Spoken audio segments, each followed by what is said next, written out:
At the dim edge of a French village, Nancy Wake paused at dawn, her breath still unsteady from the night's raid, the scent of burning timber lingering on her clothes. Beyond drifting fog came the distant rhythm of searching boots, yet locals whispered with trembling hope that the white mouse had once again eluded the tightening snare, that morning haze. Welcome, wandering listener. Share when and where you join this tale, adding your memory to ours, and kindly subscribe so our quiet journeys through time may continue to reach hearts. The reflection in the train window wavered like a ghostly watermark upon the glass, a young woman's face suspended between the movement of the world outside and the stillness of her own unspoken questions.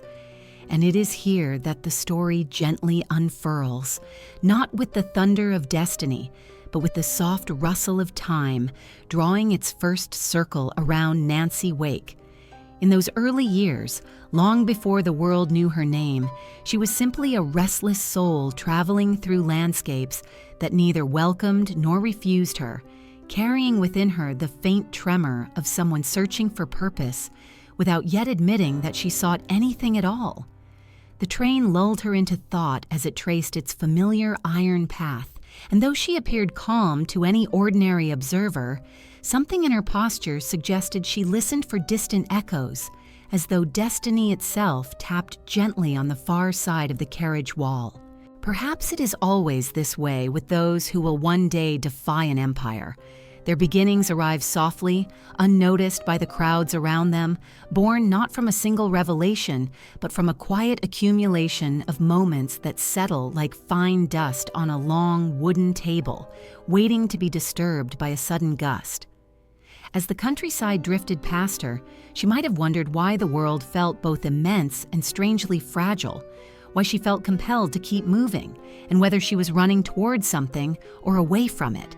Yet no one can know the thoughts of the young Nancy with any certainty. History preserves actions far better than the delicate inward folds of the heart. What remains clear, however, is that she carried within her a spark not easily dimmed, a blend of curiosity and steel that rarely appears without reason, though reasons often reveal themselves only when tested.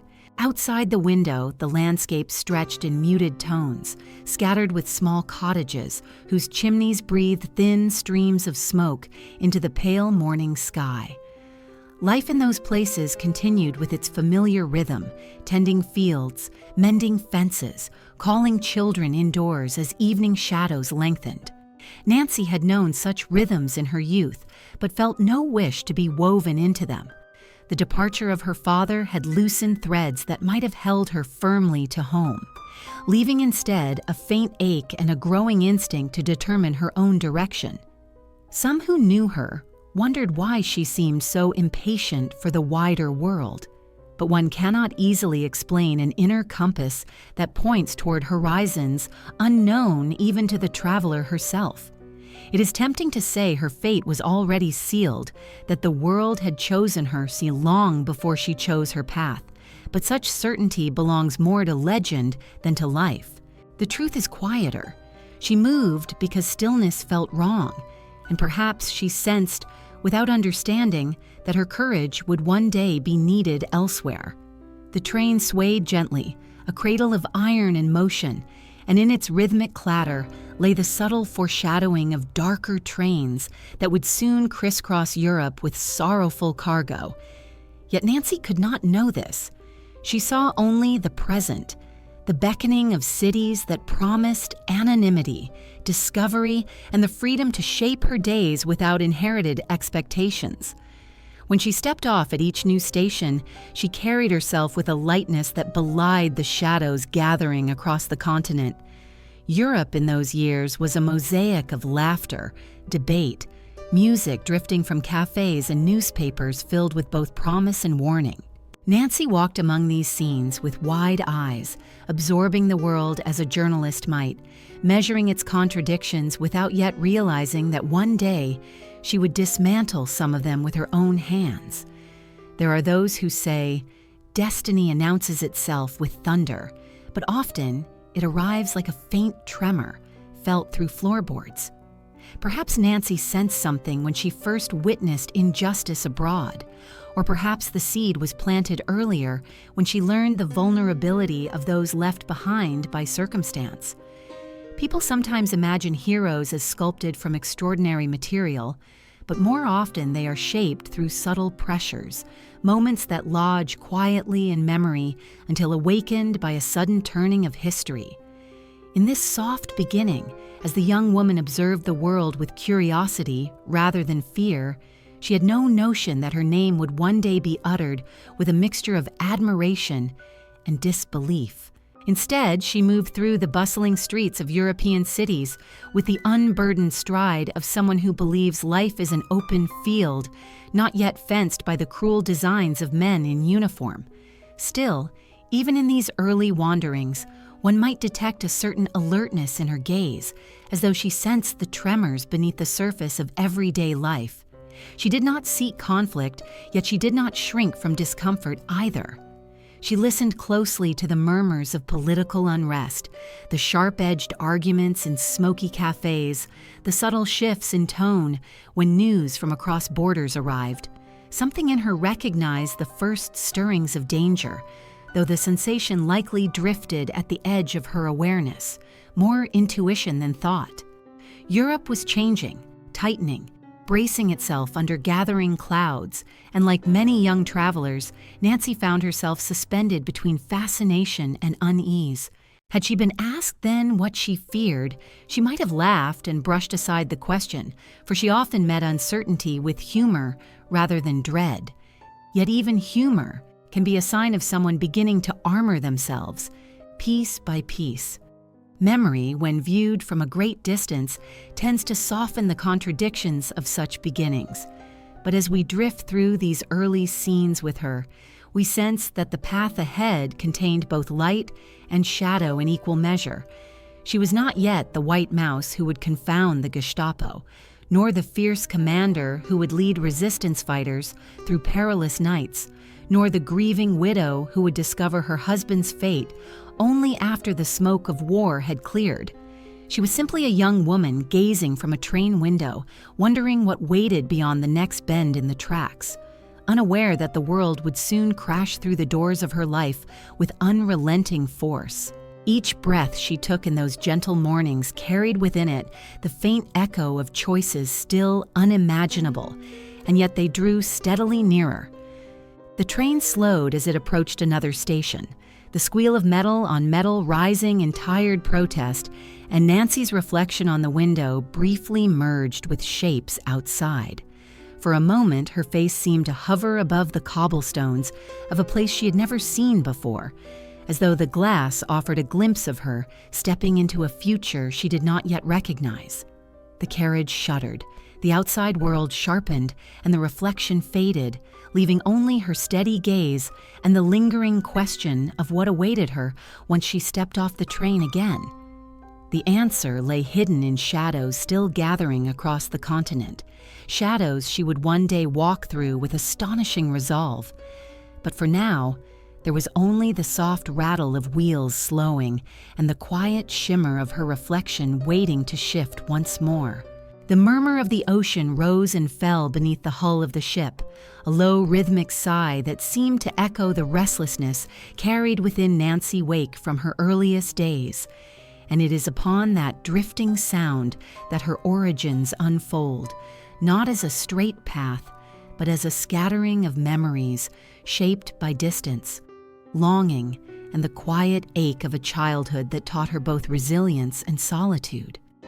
Before she became a figure whispered about in occupied France, before her name was etched into the stories of resistance fighters, she was a girl born in the far-flung reaches of New Zealand, a place where winds carried the scent of earth and salt, and where the vast skies could make a young soul feel both sheltered and impossibly small. Yet her family did not remain there long, and perhaps that early uprooting planted in her the sense that life was always shifting beneath one's feet. Her mother, firm in spirit, carried the household's burdens with a determined silence, and her father, whose presence once seemed steady as a wooden beam, drifted away from them like a boat slipping from its moorings, leaving behind unanswered questions that hung in the air like a faint, lingering mist.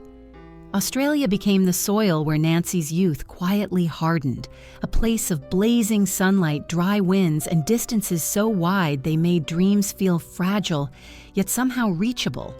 She grew into herself there, shaped by the absence of the man who had once seemed a center of gravity.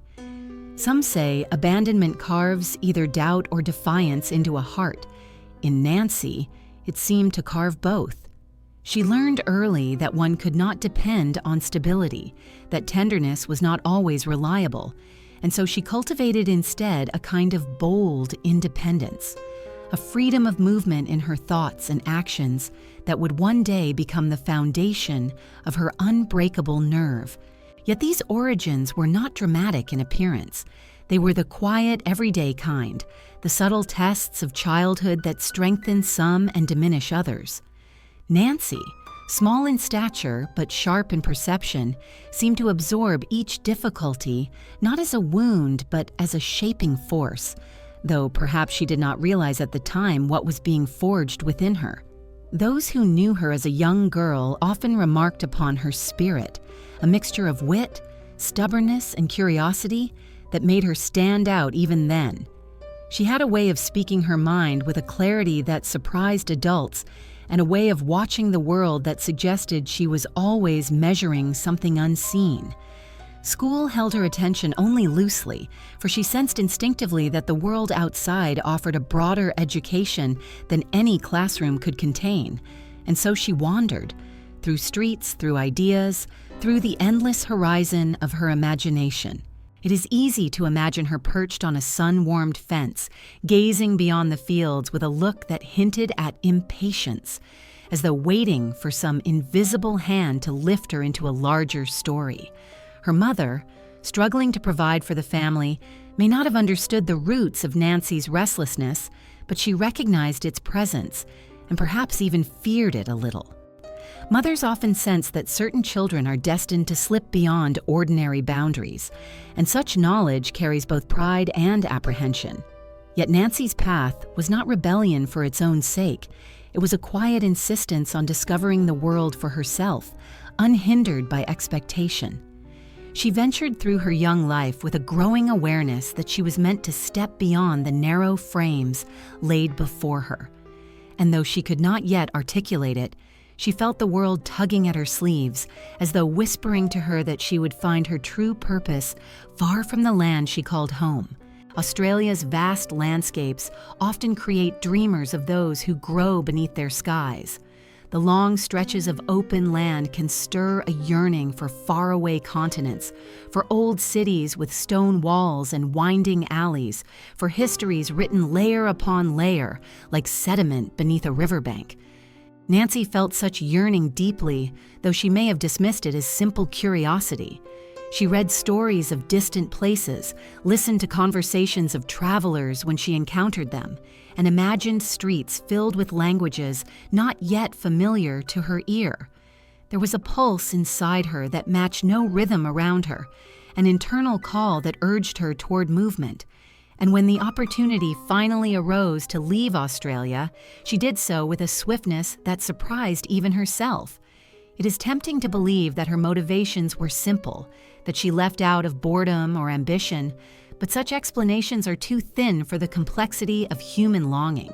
Perhaps she sought to escape the shadows left by her father's departure, or perhaps she pursued the shimmering promise of reinvention, wanting to step into a place where her past could not define her. Or maybe she simply sensed that the world was on the brink of change and wanted to stand where the currents flowed strongest. Whatever the reason, she boarded the ship not with fear, but with a quiet, inward resolve, the kind that forms gradually over years of unspoken dissatisfaction. As the ship pulled away from the shoreline, she watched the fading coast without regret, feeling the familiar world recede like a chapter gently closing. During the voyage, she often stood near the railing, letting the ocean wind wrap around her like a cloak. She listened to the creak of the ship's body, the slap of waves against its sides, and the distant cries of seabirds that followed overhead for miles before turning back toward land. She observed the other passengers, some traveling for opportunity, others for escape, and wondered what stories they carried with them in their suitcases and hearts. It is possible she sensed a kinship with those who also moved between worlds, suspended between what they left behind and what awaited them. The voyage became not merely a physical passage, but a symbolic crossing from one life into another, though she could not yet know how dramatically the next chapters would unfold. As she approached Europe, the air itself felt different, colder, denser, filled with the layered scent of history.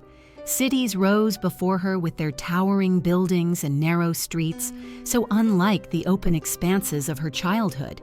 She stepped onto European soil with the poise of someone determined to absorb everything she encountered. She worked as a nurse, then later carved her way into journalism with a tenacity that suggested she was no stranger to adversity. Those early professional experiences sharpened her instincts, teaching her to read people quickly, to navigate difficult conversations, and to recognize danger when it lingered beneath polite surfaces. These would become crucial skills in the years ahead, though at the time they simply seemed like necessary tools for survival and success in a bustling world that rewarded alertness. Yet even amid the adventures and discoveries of her early European years, something subtle followed her, an awareness that her life, though full of promise, was not yet aligned with its true purpose. She may have dismissed the feeling as youthful uncertainty, but the truth is that many who later become legends carry within them an early sense of waiting, of being slightly out of place until history reaches out and claims them. Nancy walked through the grand boulevards and shadowed alleys with an openness that allowed the world to shape her, preparing her quietly for the trials she had not yet imagined. And as she stood once more at a ship's railing or gazed from a train window at a landscape she had never seen before, the murmur of the ocean still echoed within her, reminding her of the long journey that had begun, not with war or resistance, but with the simple restlessness of a young woman determined to find the life that matched the courage she would one day reveal. The scraping of boots on the cobblestone echoed faintly through the narrowing streets of a Europe sliding toward darkness, and it is upon that sound that the turning point of Nancy Wake's life takes shape, not in an explosion of sudden heroism, but in a slowly accumulating weight that pressed upon the conscience of anyone willing to look too closely at the world around them.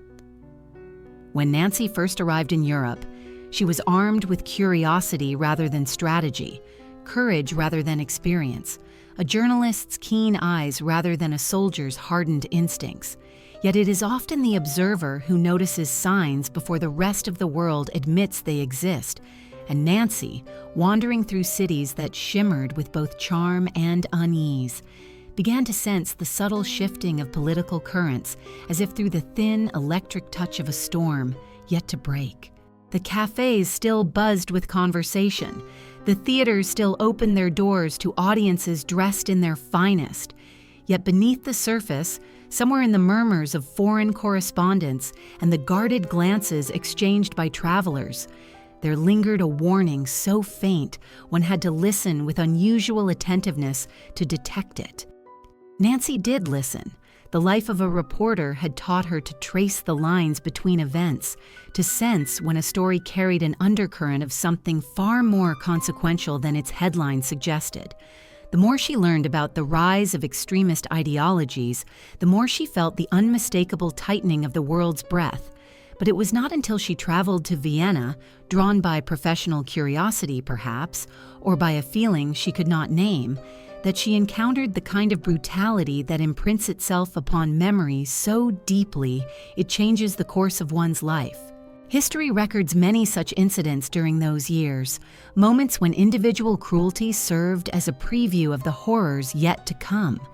But Nancy's recollection of what she witnessed remains one of those scenes that seems to echo in the background of every choice she made thereafter.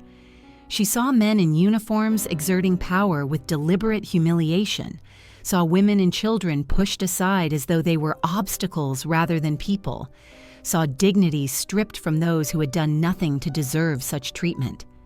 And though she was young, and though she was very far from any path of organized resistance, something inside her recoiled with a fierce clarity that had nothing to do with politics and everything to do with a deep, instinctive rejection of cruelty.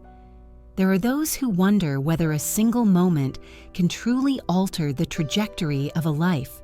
Perhaps it is not the moment itself, but the recognition it forces upon the observer, a sudden communion with truth that cannot be forgotten once seen. Nancy stood among the crowd that day. Her breath caught somewhere between shock and anger, and understood without words that she could not walk through the world with indifference. She returned to her room that evening with the image still burning beneath her eyelids, and though she continued her work, continued her life, the incident stayed with her like a stone held quietly in one's pocket, small, unassuming, yet impossible to ignore. When she later spoke of witnessing the rise of fascism firsthand, there was no embellishment needed. The truth was harsh enough on its own. Her days in Europe continued in a pattern that seemed, to the untrained eye, ordinary. She met people, conducted interviews, attended gatherings where journalists debated the likelihood of war with alternating denial and certainty. Yet beneath her outward composure flowed a growing tension, a sense that time itself was bending toward an inevitable fracture.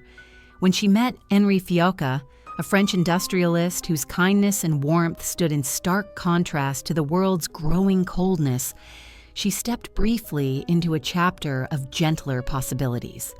Their marriage offered her stability she had not known since childhood, a refuge built not from escape, but from genuine connection. For a time, she allowed herself to believe that perhaps the world would not descend into the abyss so many feared. But even within this period of relative peace, the whispers of approaching conflict crept through newsprint and rumor with increasing insistence. As the political landscape shifted, Nancy remained alert, keenly aware of the way occupied territories fell into silence, while other regions clung stubbornly to denial. The scraping of boots against cobblestone, which she had once heard as an ordinary detail of urban life, began to take on a different resonance. She noticed the tension in people's shoulders when uniformed men passed by, the way conversations would pause mid-sentence when certain topics arose, the way newspapers grew more cautious with their language. Europe was being pulled into a shadow it could not easily escape, and Nancy, who had always trusted her instincts, felt the encroaching darkness as surely as she might feel a storm rolling over open water. Some say that those who become heroes do so because they seek danger, but Nancy's transformation was born not from thrill-seeking, but from an inability to stand idle, an unwillingness to accept that cruelty should be allowed to harden into law. It is a quiet truth that often precedes acts of great courage. The realization that the world has become intolerable in its current form, and that inaction itself becomes a form of complicity. She did not wake one morning suddenly resolved to resist. Rather, the decision formed gradually through countless small observations, each adding its weight until turning away became impossible. Her marriage to Henri offered moments of warmth amid the gathering gloom, and yet it also anchored her to France in a manner she could not have foreseen. When the German occupation crept closer, when the lines of battle redrew themselves with swift and merciless strokes, she stood not only as a witness, but as someone whose life was now deeply intertwined with a nation under threat. It is difficult to imagine the conflicting emotions that must have swirled within her: love, fear, determination, uncertainty. Yet even amid these complexities, she sensed that the world was shifting into a space where ordinary choices no longer sufficed. She could not retreat into safety. Her nature would not allow it. And as the scraping boots of soldiers patrolling the streets became a daily soundtrack, as warnings multiplied in whispers and coded messages, the turning point that had first begun in Vienna solidified into something unmistakable, a calling, though she might not yet have recognized it as such. The final days before her full refusal of neutrality unfolded with the strange calm that often precedes upheaval. She watched neighbors make impossible decisions, watched friends weigh escape against loyalty, watched the horizon dim under the heavy cloak of occupation, and she felt in her own quiet way that the world she had known was dissolving, making room for a new, harsher reality that demanded either surrender or resistance. When Nancy looked once more at the cobblestones beneath her feet, hearing again the scraping echo of boots, she no longer heard an ordinary sound.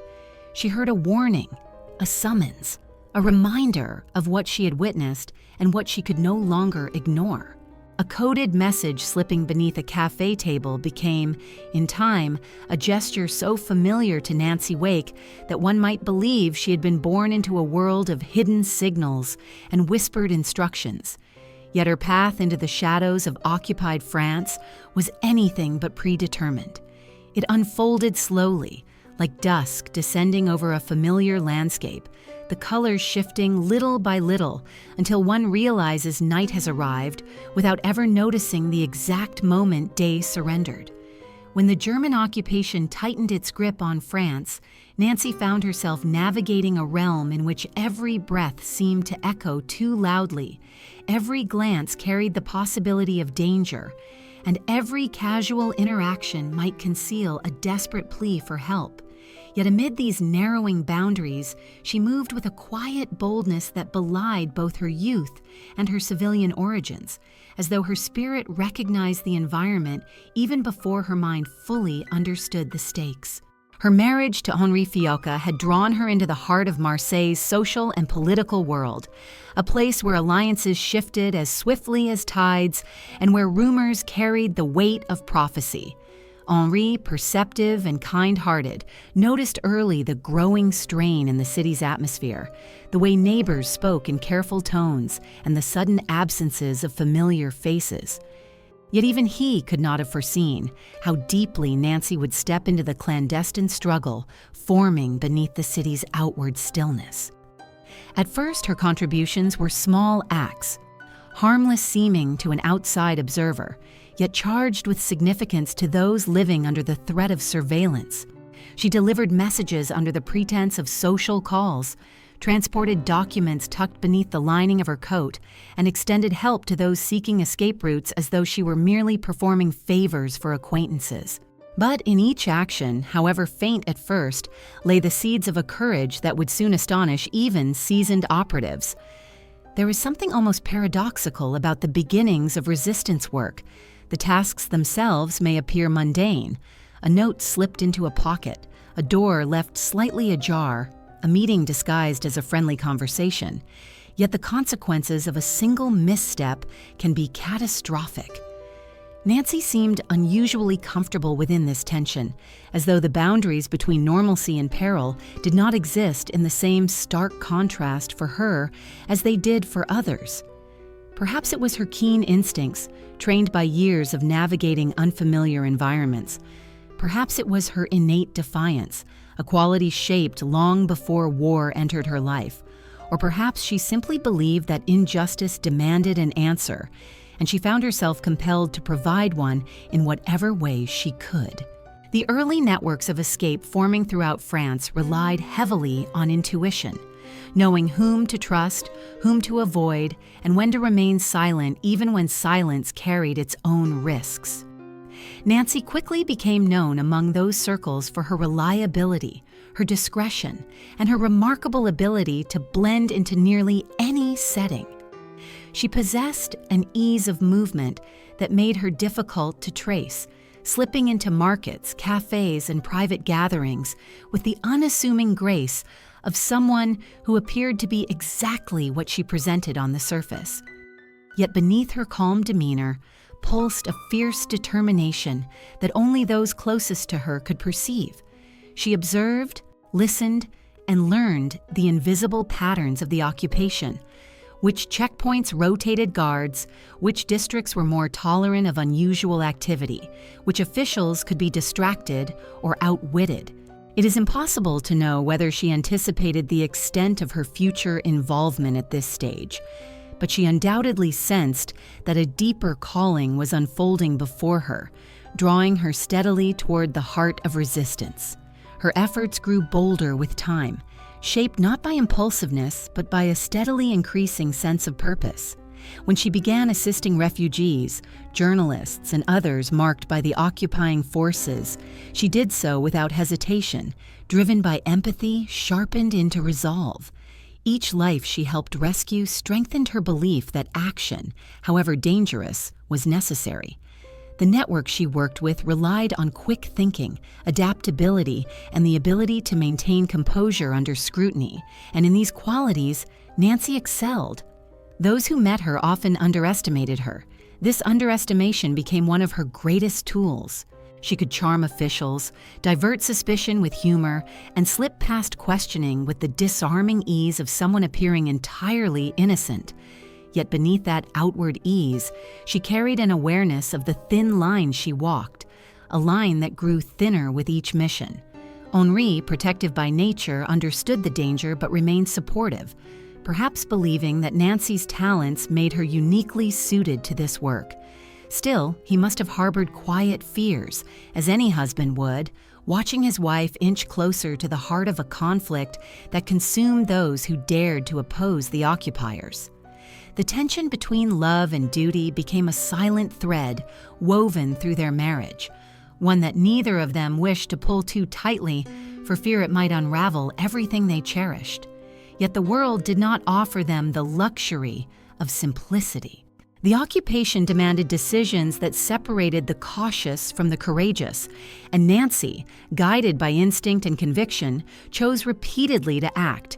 It was during one such period of careful defiance that the Gestapo first began to take note of the activities swirling through Marseille's underground.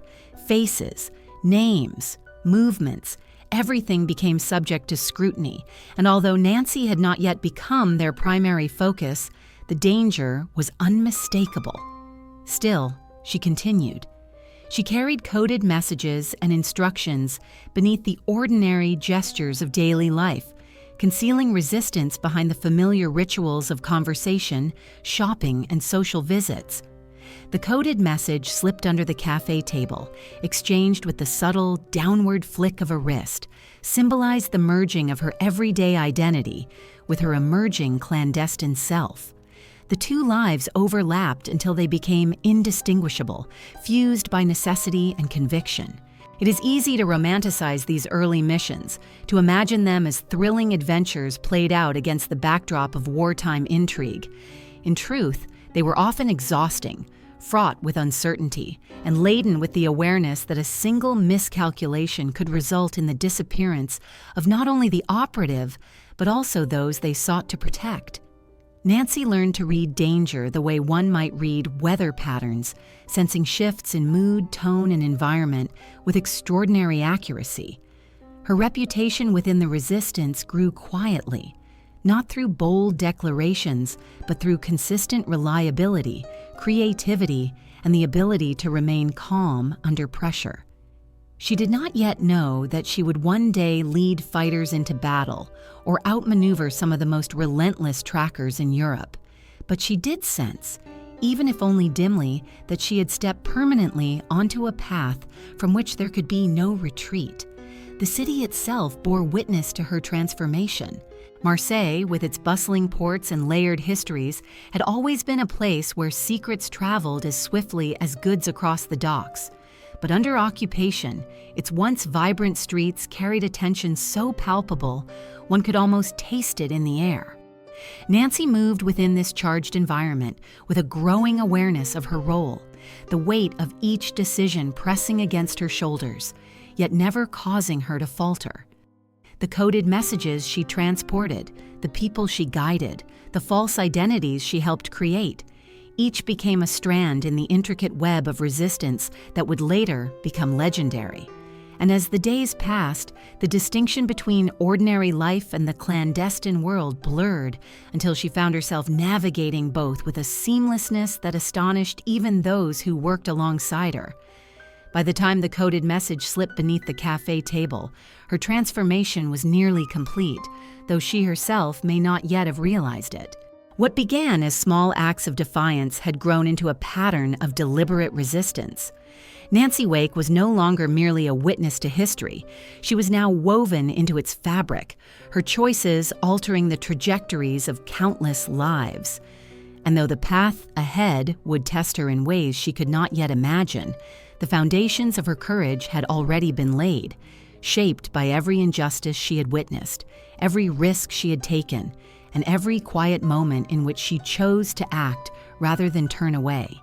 The lantern flickering in a mountain safe house cast a trembling amber glow that danced faintly across the rough wooden walls, a light too fragile for the vast weight of the war gathering beyond those slopes. And it was within this wavering circle of illumination that Nancy Wake's emergence as the White Mouse began to take its fully realized shape. Her work had already grown perilous long before the Gestapo uttered her name, with a mixture of irritation and grudging respect. Yet the transformation from an ordinary messenger of resistance to one of the most wanted operatives in France occurred not through a single daring act, but through the accumulation of countless moments of danger, navigated with an uncanny grace that baffled even her enemies. By the time the Gestapo formally marked her as a high-priority target, she'd already helped smuggle dozens of people out of harm's reach, carried coded messages through checkpoints with an ease that seemed almost supernatural, and woven herself into the clandestine networks that pulsed beneath the surface of occupied France, like hidden arteries carrying vital life into a body under siege. The moniker White Mouse did not emerge from legend or dramatization, but from the simple truth that she repeatedly slipped through every trap set for her, vanishing into the folds of the landscape just when the enemy believed they had cornered her. This ability was not mere luck. It sprang from her extraordinary instincts, her acute sense of reading danger, and her refusal to be paralyzed by fear. Even before the Gestapo recognized her significance, resistance members had already begun to admire the way she moved through occupied districts without drawing attention, her composure unwavering even when she brushed past patrols, whose very presence sent others into hiding. To watch her navigate a crowded street or quietly observe a checkpoint before choosing the precise moment to walk through it was to witness a subtle form of artistry, one built not on theatrics, but on the studied stillness and precision of someone who intuitively understood how to remain unnoticed. As the stakes rose, so did the intensity of her missions. She became intimately familiar with the fragile routes that threaded across mountains and rivers, paths used by airmen needing passage back to Britain, by intellectuals fleeing arrest, by families trying to slip through the tightening net of occupation. The mountain trails she traveled were treacherous, not only for their natural risks, but for the invisible lines of surveillance crossing the terrain like strands of a spider's web. Yet Nancy learned to read the land as though it whispered its secrets directly to her. When a certain slope could provide shelter from watchtowers, which ridge echoed footsteps too loudly, where one must crouch to avoid silhouettes against the sky. She worked alongside guides and smugglers who recognized in her a rare combination of courage and adaptability. And though she never sought authority, she naturally became a steady anchor in moments when fear threatened to overtake those around her. Her presence carried a strange sort of reassurance, not because she minimized the danger, but because she faced it with clear-eyed determination. She was not reckless, despite legends suggesting otherwise. Instead, she possessed a precise understanding of risk, a tactical mind sharpened through continuous exposure to life-threatening situations. This clarity allowed her to step forward at moments when others hesitated, not out of bravado, but because she calculated what needed to be done and acted without hesitation. It was this capacity that allowed her to manage escape operations with smooth efficiency, guiding groups through complex sequences of movement that had to unfold without a single misstep.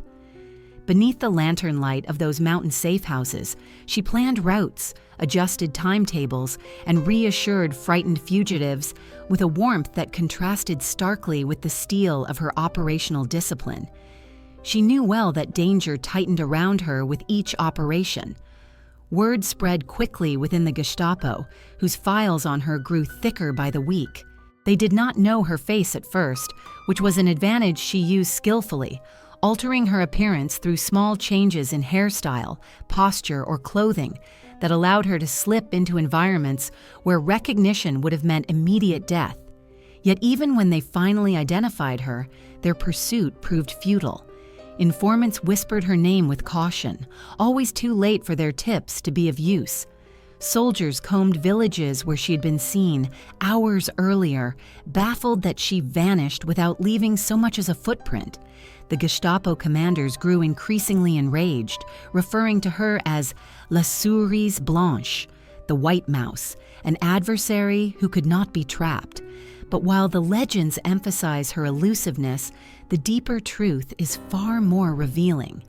Nancy Wake's strength lay not merely in escape, but in her ability to anticipate the enemy's movements, to understand how fear shaped their decisions, and to remain calm where others felt terror. She read the psychology of occupation as though it were an open book, predicting when patrol lines would shift, when officers would grow complacent, when checkpoints would be less scrutinizing due to weather or internal disagreements. Her cunning did not arise from any formal training at this stage. Rather, it was born from acute perception and a sharp instinct for survival, honed through real and immediate danger. Every success deepened her understanding of how to remain one step ahead, and every close call sharpened her focus further. Even so, she was not untouched by the risks she faced. There were nights when she felt the weight of the hunted pressing more heavily upon her shoulders, moments when exhaustion clung to her limbs like wet earth. She was aware that the Gestapo's search for her was relentless, that each mission brought her closer to the thin edge of catastrophe. Yet she also understood that fear, if allowed to take root, could freeze a person's movements at the precise moment action was most necessary. And so she learned ways to keep fear at a manageable distance, not by denying it, but by working with it, allowing it to sharpen her attention rather than dull her resolve. One of the defining qualities of Nancy Wake during this period was her steadfast loyalty to those she worked with. She refused to divulge information even under the slightest pressure, maintaining strict compartmentalization of details so that if she were ever captured, the network could continue functioning. This discipline did not arise from rigid training, but from a deep sense of responsibility toward those whose lives were intertwined with her own. She understood that her decisions carried consequences far beyond her personal fate, and so she guarded her allies with a fierce protectiveness, ensuring that no one who confided in her ever paid for their trust. As escape missions intensified, the mountain safe houses became waypoints not only for fugitives, but also for whispered news of arrests, raids, and betrayals. Nancy listened to these accounts with a calm exterior, though inwardly she felt the tightening grip of the enemy's advance.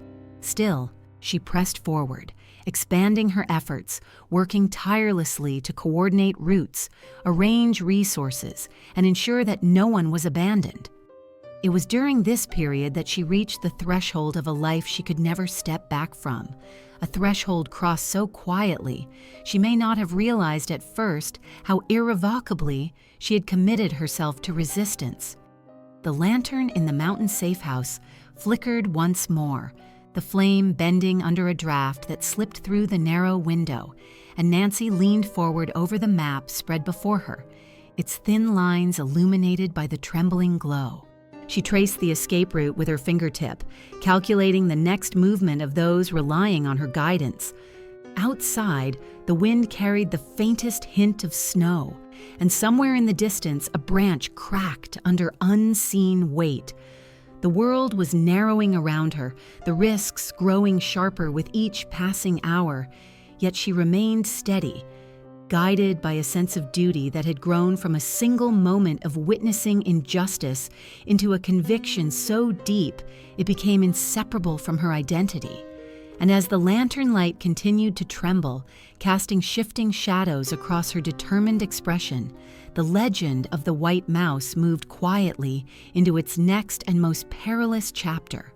For the hunters were drawing nearer, even as she prepared to lead others safely through the coming dark. Snow crunching under exhausted feet marked the beginning of a crossing that would carve itself into Nancy Wake's memory with a clarity sharper than fear itself.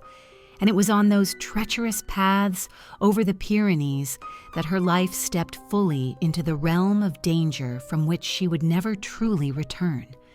The mountains rose before her like ancient sentinels, their jagged ridges catching the pale winter light in harsh, unyielding lines that seemed to test the resolve of anyone bold enough to attempt passage. The escape routes she had once helped others navigate now became her own final tether to survival.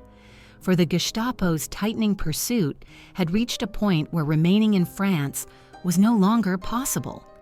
Word of her activities had spread too far, the network of informants too eager to impress their superiors, and the dossier bearing her name too heavy with reports of each thwarted arrest. She did not flee out of fear of death alone. She fled because capture would unravel the delicate web of resistance she had worked so tirelessly to strengthen, endangering not only herself, but countless others. And so she set forth into the mountains, guided not by certainty of success, but by necessity, determination, and the faint hope that Spain's distant border might offer temporary sanctuary. The journey was far from a clean escape. It unfolded as a series of strained steps along icy paths, each one bringing her closer to collapse, and yet strangely sharpening her focus with every labored breath. Those who traveled with her were bound together not by shared background or ambition, but by the raw urgency of needing to reach the other side alive. Among them were airmen, resistance couriers, and civilians whose quiet despair mingled with the thin air of the high passes. Nancy, though physically smaller than several of her companions, walked with a steadiness that others drew strength from, as though her unspoken resolve offered a shield against the cold and the unknown. She did not complain, did not falter, did not allow herself to dwell on the enormity of what lay ahead.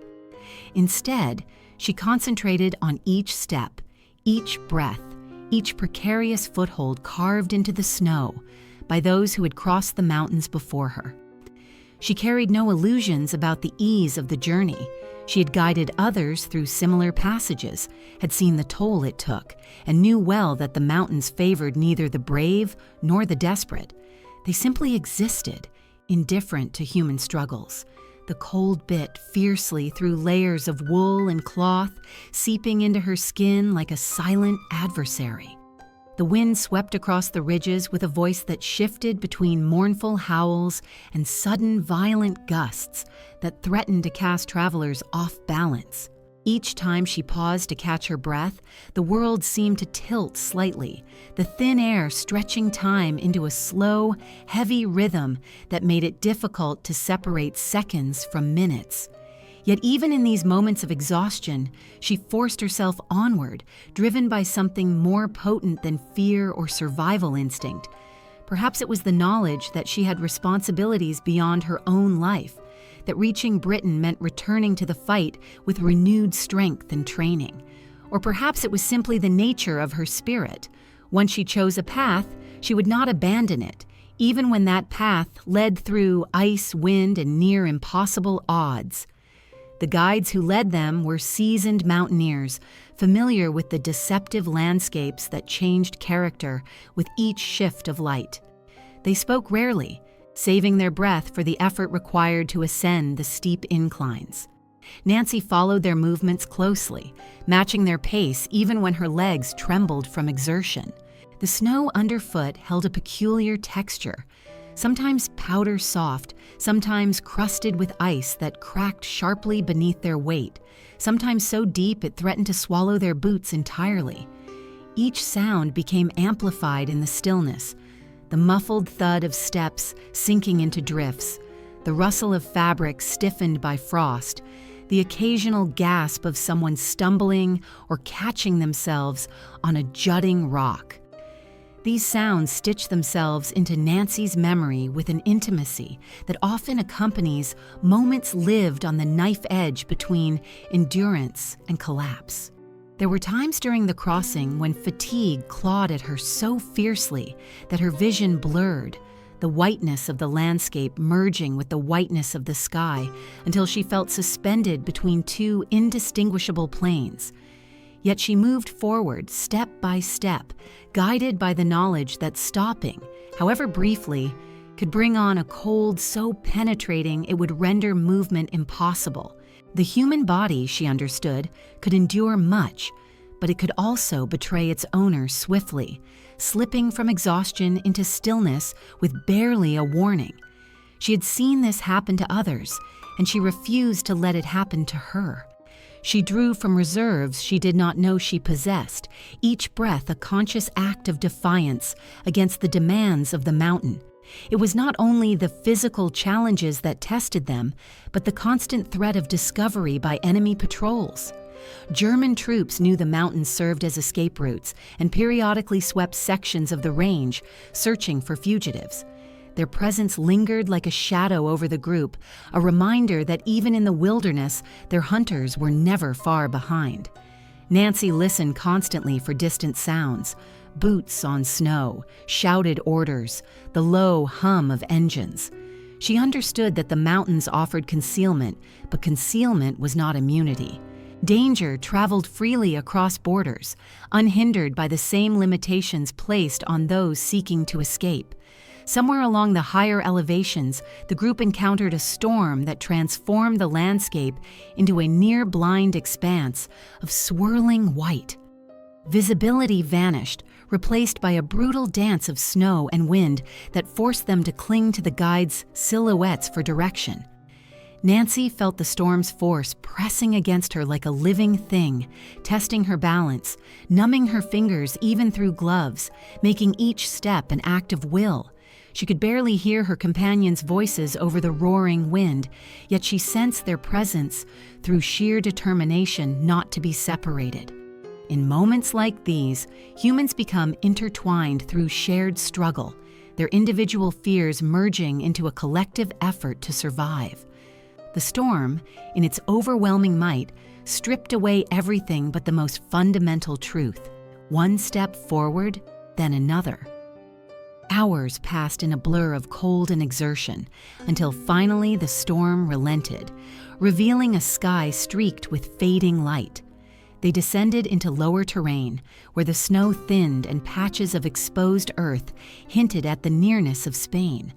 Relief came not as a sudden rush, but as a slow, hesitant realization, an awareness that the immediate danger of the mountain was fading, though the broader dangers of the war had not lessened.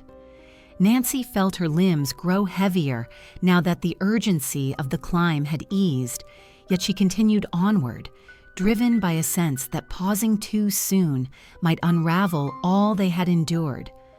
Upon reaching the Spanish side, they were met not with celebration, but with the stern scrutiny of officials who operated under their own set of risks and allegiances.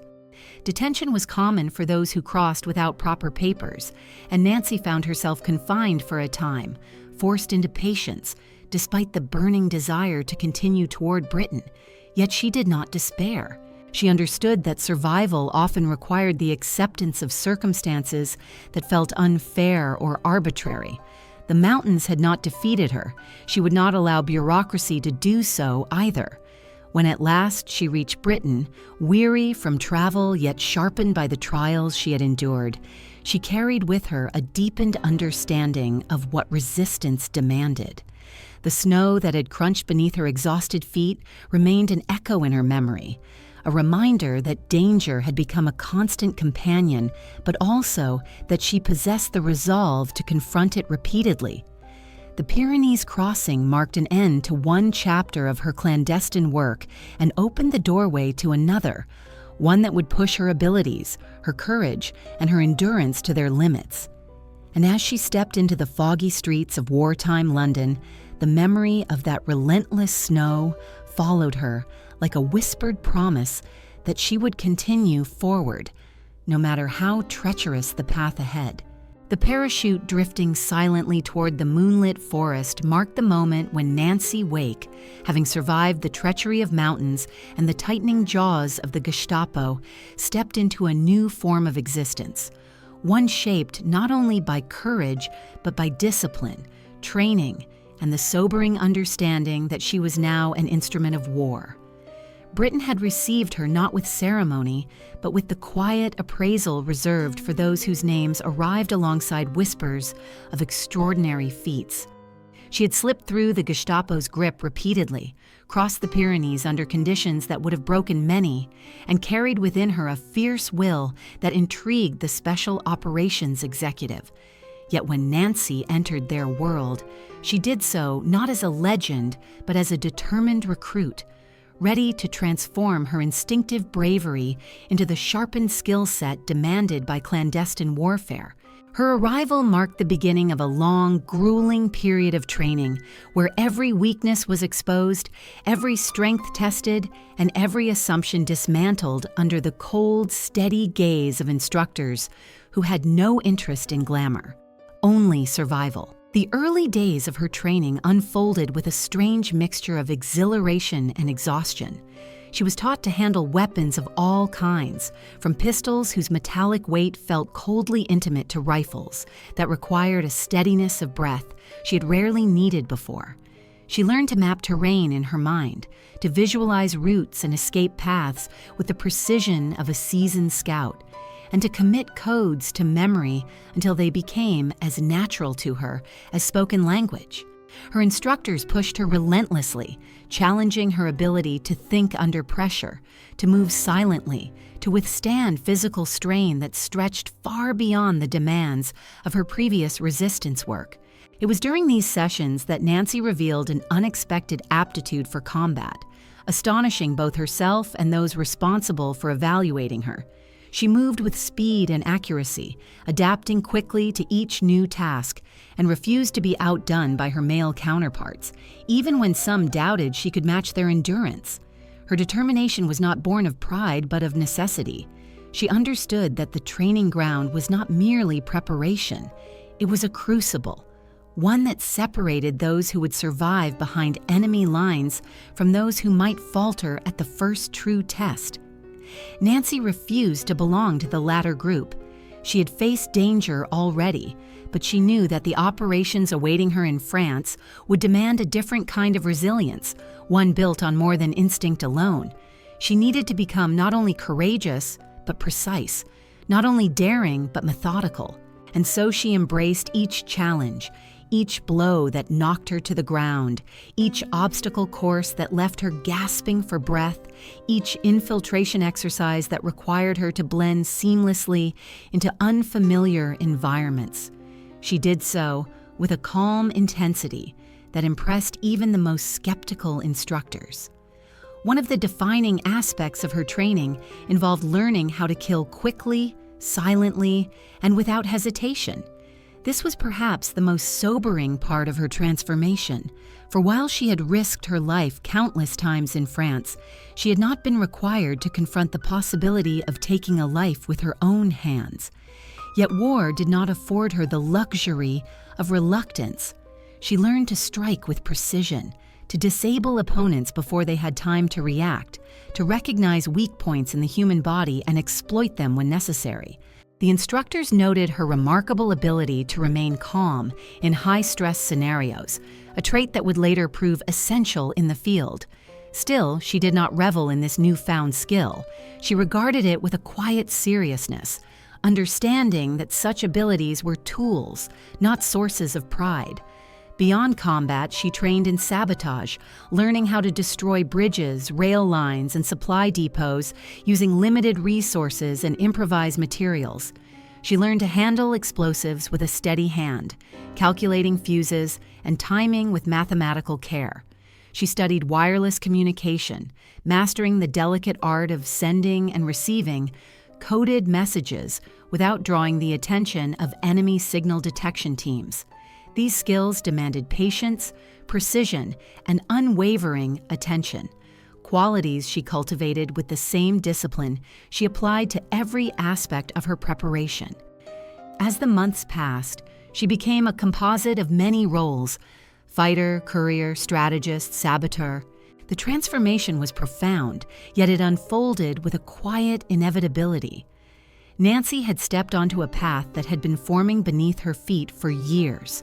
Now she walked it with full awareness. The camaraderie among trainees formed another layer of her experience. Many were British men and women driven by their own losses, their own reasons for resisting the encroaching darkness. Some carried grief like a hidden companion, others masked fear with humor that sometimes bordered on recklessness. Nancy's presence among them brought a unique blend of sharp wit and unflinching seriousness. She was known to challenge anyone who questioned her capabilities, yet she also formed bonds that transcended background or rank. Her laughter, dry, sudden, sometimes edged with defiance, became a familiar sound in training barracks, a reminder that even amid the rigor of preparing for war, humanity persisted. Yet beneath these moments of fellowship lay a steady undercurrent of awareness. Some among them would not return from the missions awaiting them. The instructor's eyes reflected this truth each time they assessed a trainee's performance. They were preparing them not for theoretical danger, but for operations steeped in lethal reality. Nancy understood this, accepted it, and allowed the knowledge to strengthen her resolve rather than weaken her spirit. She came to recognize that the price of resistance was not paid in glory, but in sacrifice, in the quiet disappearance of those who slipped into enemy territory, never to be seen again. This sober acceptance marked a deep internal shift within her, one that would define her conduct in the field. When the day finally arrived for her deployment back into France, she carried with her the weight of both preparation and purpose. The moonlit parachute drop was not her first descent from the sky. She had completed many practice jumps, but it was the first in which the ground rising beneath her represented not a training field, but the heart of occupied territory. The plane hummed with a tension that seemed almost palpable, the air thick with anticipation and the unspoken knowledge that the moment of entry would mark the beginning of her most dangerous chapter. As she approached the drop zone, she steadied herself, recalling every lesson, every drill, every instinct honed through months of relentless training. The jump itself was silent, almost serene. The wind rushed around her, cold and sharp, carrying her downward in a slow, deliberate arc. The parachute billowed above her with a ghostly grace, catching the moonlight in soft, pale folds. Below, the forest loomed like an ocean of shadows, its canopy swallowing sound and movement with ancient indifference. As she descended, she felt a strange calm settle over her, an acceptance of the risks ahead, and a quiet acknowledgement that she had become something entirely different from the young woman who had once traveled through Europe as a curious observer. Her landing was smooth, aided by the soft earth and the protective darkness of the trees. She gathered her parachute quickly, hiding it beneath branches with practiced efficiency, and moved through the forest with the lightness of someone accustomed to danger. The night around her was alive with distant sounds, rustling leaves, the occasional hoot of an owl, the whisper of wind weaving through branches. Each sound carried potential meaning, yet she moved without hesitation, guided by coordinates memorized long before boarding the plane. When she reached the edge of the forest, her role in the war had shifted irrevocably. She was no longer merely an escape organizer or courier. She was now an SOE agent, trained, armed, and ready to lead operations that would strike at the very heart of the occupation. The moonlit forest held its breath as she stepped forward, its shadows wrapping around her like a vow, the parachute lying hidden behind her as silent testament to the beginning of her next chapter. And so the parachute's descent into that forest opened the door to a new era of resistance, one that would test her strength, her cunning, and her endurance more severely than anything she had faced before, yet also reveal the full breadth of the indomitable spirit she carried within her. The smell of gunpowder clinging to the air after an ambush lingered like a ghost long after the smoke itself had vanished into the night. And it was within that heavy scent that Nancy Wake's life among the Maquis took root, binding her fate to the rugged hills and dense forests of central France. When she arrived in the Auvergne after her parachute drop, she stepped into a world that bore little resemblance to the structured environment of the Special Operations Executive. The Maquisards were a raw, mismatched collection of farmers, deserters, idealists, fugitives, and men who had lost too much to remain passive under occupation. Their camps sprawled across remote clearings, their weapons were scarce, and their supplies arrived sporadically, often through dangerous night drops. Yet despite the roughness of their conditions, there existed among them a fierce determination, a willingness to strike at the enemy with whatever tools they possessed, and when necessary, with their bare hands. Into this uneven but unbreakable force, Nancy emerged not as a mere operative, but as a leader whose presence would shift the balance of their efforts in ways none of them could anticipate. Her first days with the Maquis revealed both the challenges and the strength of the fighters she had joined. Many of them, though brave, lacked formal training, and their approach to combat reflected a blend of improvisation and desperation.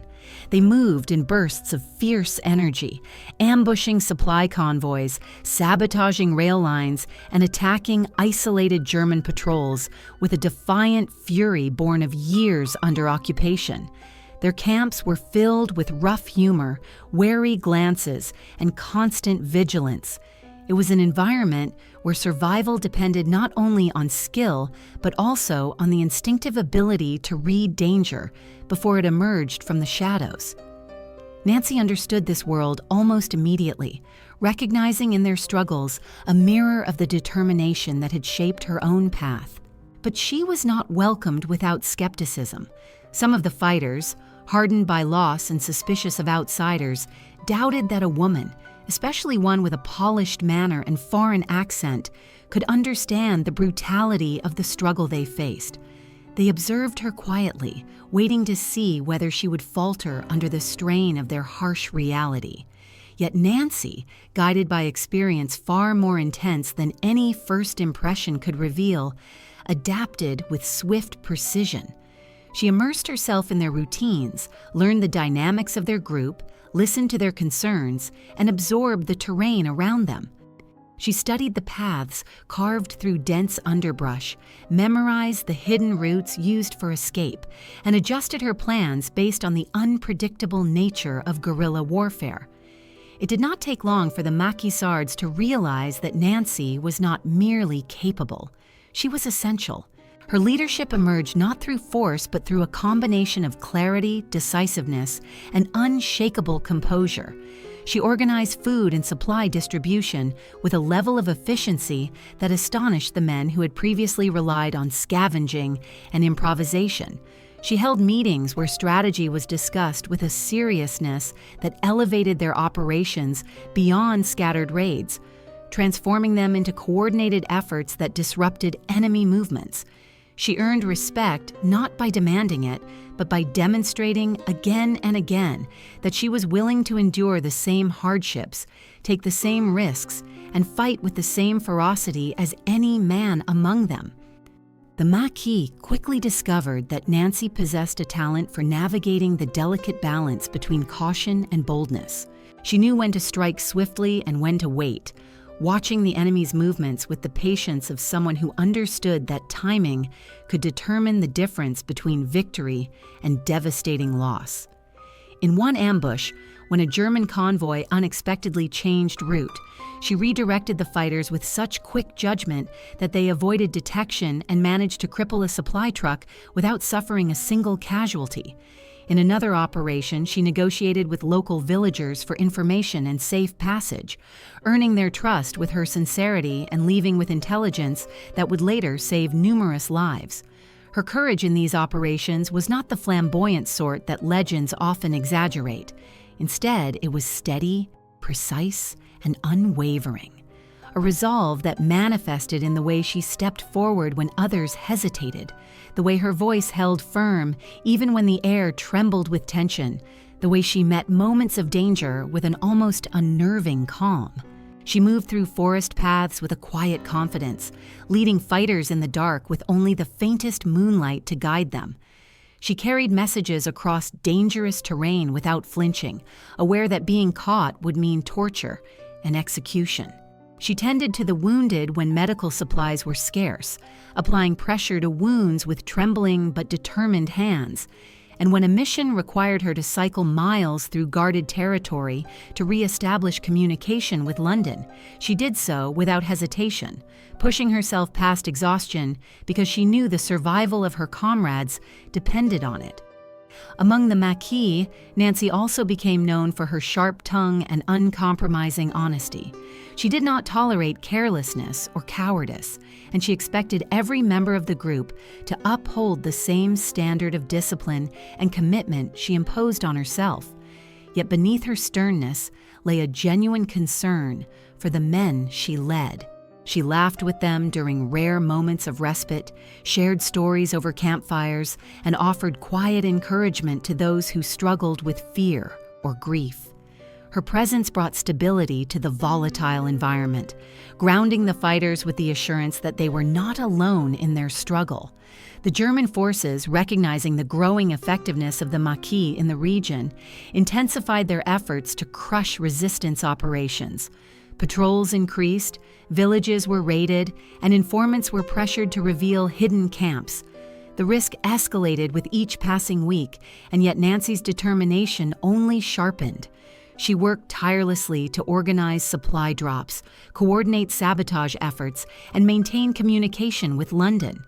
Her leadership became a vital anchor in the midst of chaos, and the fighters who once doubted her abilities grew fiercely loyal, trusting her judgment even in moments when the odds seemed insurmountable. One night, after a particularly intense ambush that left the air thick with the bitter tang of gunpowder, Nancy stood on the edge of the forest, listening to the fading echo of battle. The moon cast a pale glow over the trees, illuminating the scattered shell casings glinting faintly in the underbrush.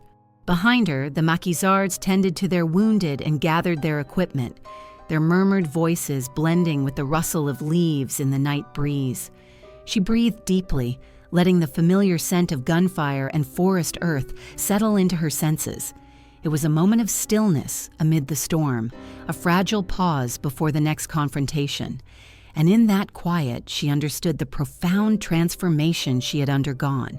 She was no longer the young journalist who had once wandered the streets of Paris in search of stories.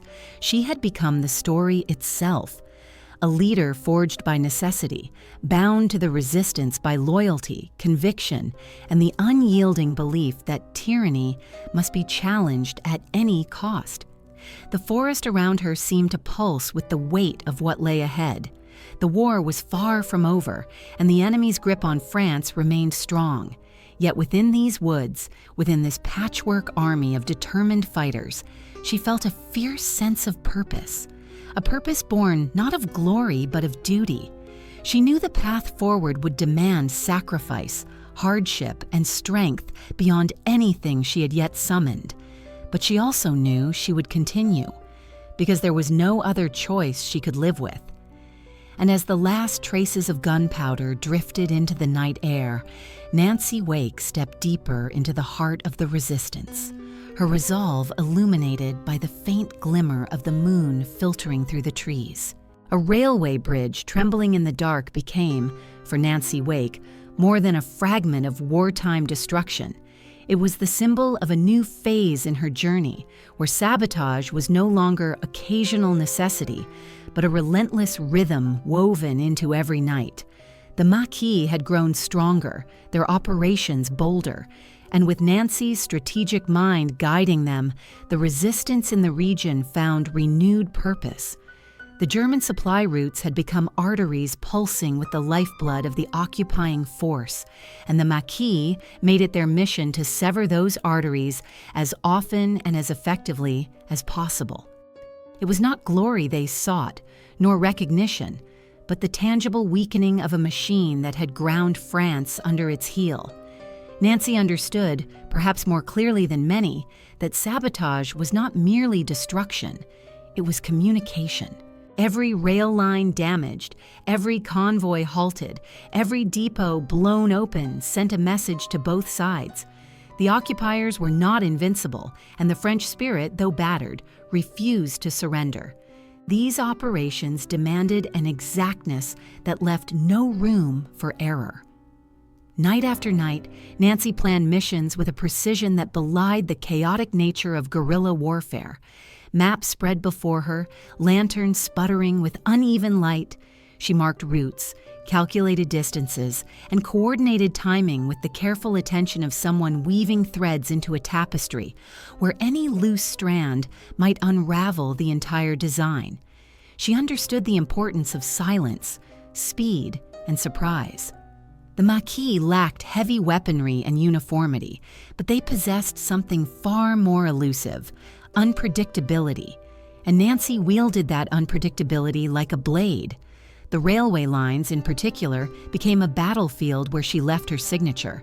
The Germans relied heavily on the rail network to transport troops, munitions, and food, and any delay, no matter how small, had repercussions that rippled through their entire system. Nancy oversaw the placement of explosives beneath rails, the strategic loosening of bolts, and the careful timing of detonations so that trains derailed at moments when rescue and response would be slowest. She taught the Maquis fighters how to work efficiently in the dark, how to muffle the sound of tools striking metal, how to retreat in patterns that prevented pursuers from tracking their movements. Her instruction was both practical and psychological. She knew that fear could be a greater enemy than any soldier, and she encouraged methods that minimized exposure while maximizing confidence.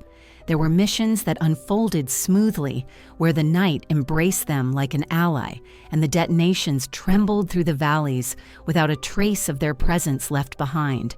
But there were others, those fraught with near discovery, sudden patrols, or equipment failures that pressed against the fragile line separating survival from catastrophe. One such night, as the group worked beneath a starless sky, the distant growl of engines cut through the silence. German trucks approached along a parallel road, their headlights sweeping across the terrain in pale arcs.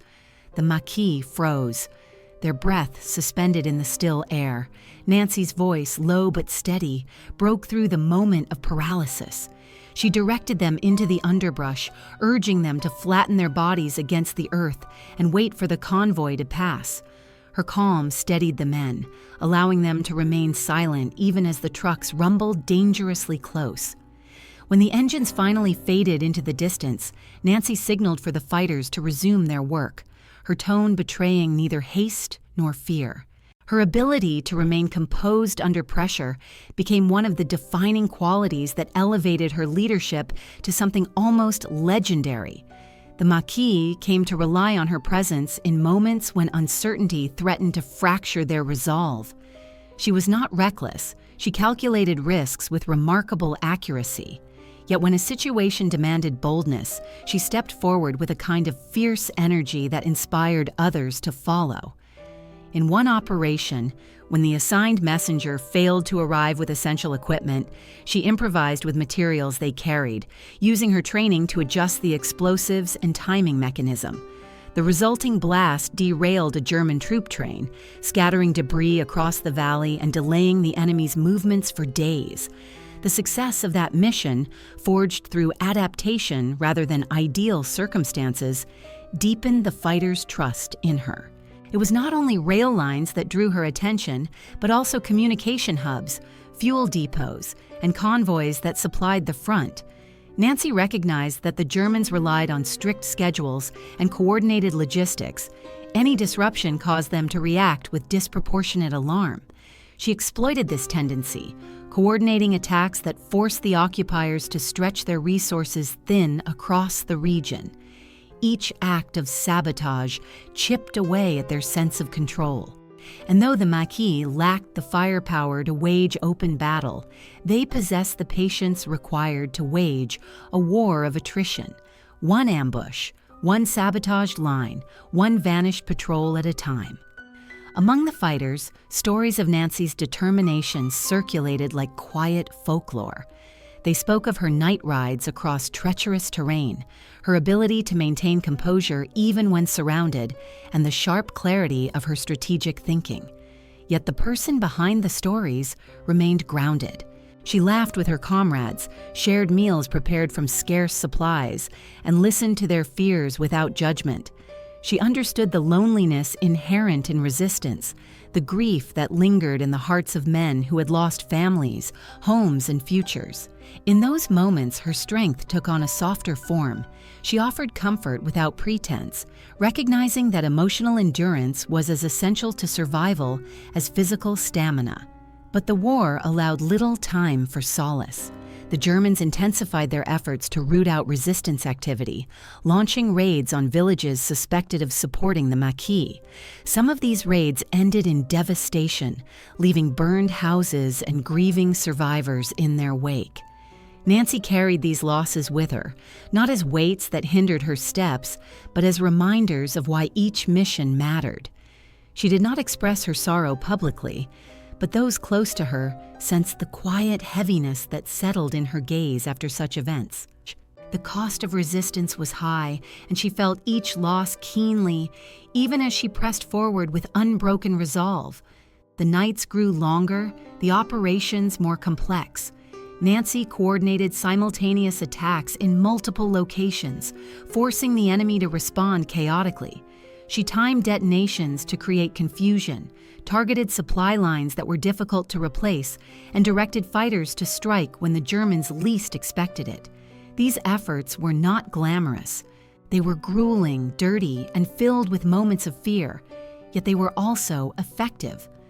The region where Nancy operated became notorious for disruptions, its rail lines damaged so frequently that German officers struggled to maintain control. One night, as she stood beside a sabotaged bridge that trembled with the aftershock of a successful explosion, she felt the magnitude of her work settle upon her. The moon cast long shadows across the valley, illuminating the broken beams scattered like skeletal remains along the riverbank. The air was cold, filled with the metallic scent of shattered steel. Behind her, the Maquis fighters waited for her signal to retreat. She paused, listening to the distant echo of the blast as it rolled through the night, and wondered how many more such operations would be needed before the tide of the war shifted. She did not linger long. There was always another route to sever, another supply chain to disrupt, another night demanding her presence. Yet the trembling bridge remained in her mind long after they left the valley behind. It symbolized not only destruction, but the persistence of hope in a time when hope itself was dangerous. Each act of sabotage was a thread pulling at the occupation's foundations, and Nancy wove those threads with unyielding precision until the pattern of resistance shone clearly against the darkness. And as the sound of the broken railway faded into the night, she stepped forward once more, ready to guide the Maquis into their next mission. Her resolve forged stronger by every tremor that reshaped the enemy's grip on the land she had chosen to defend. A distant scream fading into forest silence marked the end of one night's violent upheaval. Yet its echo lingered uneasily in the minds of those who stood amidst the settling dust. And for Nancy Wake, that echo carried with it a weight that went beyond the immediate aftermath of battle. It was not the scream itself that haunted her. It was the way the night swallowed it, as though the forest had learned to absorb suffering without protest, as though the land had grown accustomed to the sounds of conflict. By the time this moment unfolded, Nancy had been with the Maquis long enough to sense when a mission would shift from a precise strike into a chaotic struggle for survival. And on this particular night, she felt the shift almost before the first shot was fired. Their objective had been simple in theory: intercept a German patrol transporting crucial supplies, disable their vehicles, seize what could be taken, and slip back into the forest before reinforcements arrived. But war rarely submits to the tidy outlines of strategy, and as the night deepened its hold over the hills, unexpected complications pressed against the edges of the Maquis' carefully laid plans. The ambush began well. From the shadows of the clustered trees, the Maquisards waited in silence, the forest floor muffling their presence. Nancy crouched near the front line, her gaze fixed on the winding road faintly illuminated by moonlight filtering through the canopy. She had memorized the convoy's timing, studied its patterns, and chosen the precise location where the terrain narrowed just enough to restrict maneuverability. At her signal, an almost imperceptible nod, the forest erupted with crackling intent. The first explosive tore through the undercarriage of the lead truck, its blast jolting the night into violent awareness. The Germans, caught off guard, scrambled in disarray as the Maquis fired from concealed positions, their shots weaving through the branches in bright, brief streaks. For a moment, the operation unfolded with a smoothness that suggested victory. Yet even the best of plans can unravel in unpredictable ways. A second patrol, one the fighters had not anticipated, approached from the opposite direction, drawn by the explosion or simply following their own routine. The sudden appearance of additional headlights slicing through the darkness forced the Maquis to adjust instantly, shifting formation with a mixture of instinct and desperation. Nancy issued commands quietly but firmly, directing fighters to new positions, rebalancing their fragile advantage. Her voice, steady even amid the rising tension, carried a calm that steadied those around her. Yet she understood with the clarity honed through countless confrontations that the margin for error had narrowed dangerously. The exchange of gunfire intensified. Bullets carved through bark, soil, and night air, their sharp cracks rising and falling like jagged breaths ripped from the forest itself. Nancy ducked behind a fallen log, reloading with swift practice movements before rising to fire again. The Germans, though surprised, responded with disciplined aggression, their return fire threading through the trees in relentless bursts. Shadows shifted unpredictably, merging with smoke and moonlight in a dizzying dance that made it difficult to discern friend from foe. Nancy worked continuously to maintain order, calling out warnings, urging fighters to reposition, identifying weaknesses in the German line even as the situation grew increasingly volatile. The scream came when one of the Maquisards, a young man barely past adolescence who had joined the group after witnessing his family taken by the occupiers, fell from his post at the edge of the clearing. The shot that struck him tore the night open with brutal abruptness, and his voice, sharp with pain and disbelief, carried through the trees before dissolving into silence. The fighters nearest him wavered, grief flickering across their faces even as instinct pushed them to continue firing. Nancy felt the blow not only as a tactical setback, but as a private crushing ache. She had spoken to that young man only hours earlier, offering reassurance before the operation began, sensing in him a mixture of fear and determination that reminded her painfully of many who had walked into danger under her command. Yet she did not allow her grief to paralyze her. She forced her attention back to the battle, channeling her sorrow into heightened focus. Gradually, through grit and coordinated repositioning, the Maquis turned the tide once more. Nancy identified an opening. The second patrol had overextended itself, leaving a small flank exposed. She directed fighters to exploit the weakness, splitting their fire to create confusion among the German ranks. The tactic worked. Within minutes, the enemy's line began to falter, their movements growing erratic. Nancy signaled for the final push, and the Maquis surged forward with a controlled force that broke the last of the German resistance. The remaining soldiers fled toward the road, disappearing into the darkness from which they had emerged. The sudden absence of gunfire left the forest eerily still, as though the land itself held its breath in the aftermath. Nancy moved quickly among the fighters, checking for injuries, offering brief words of encouragement, and ensuring the wounded were stabilized. Her hands trembled only slightly, the residual adrenaline weaving its way through her limbs, yet her voice remained composed.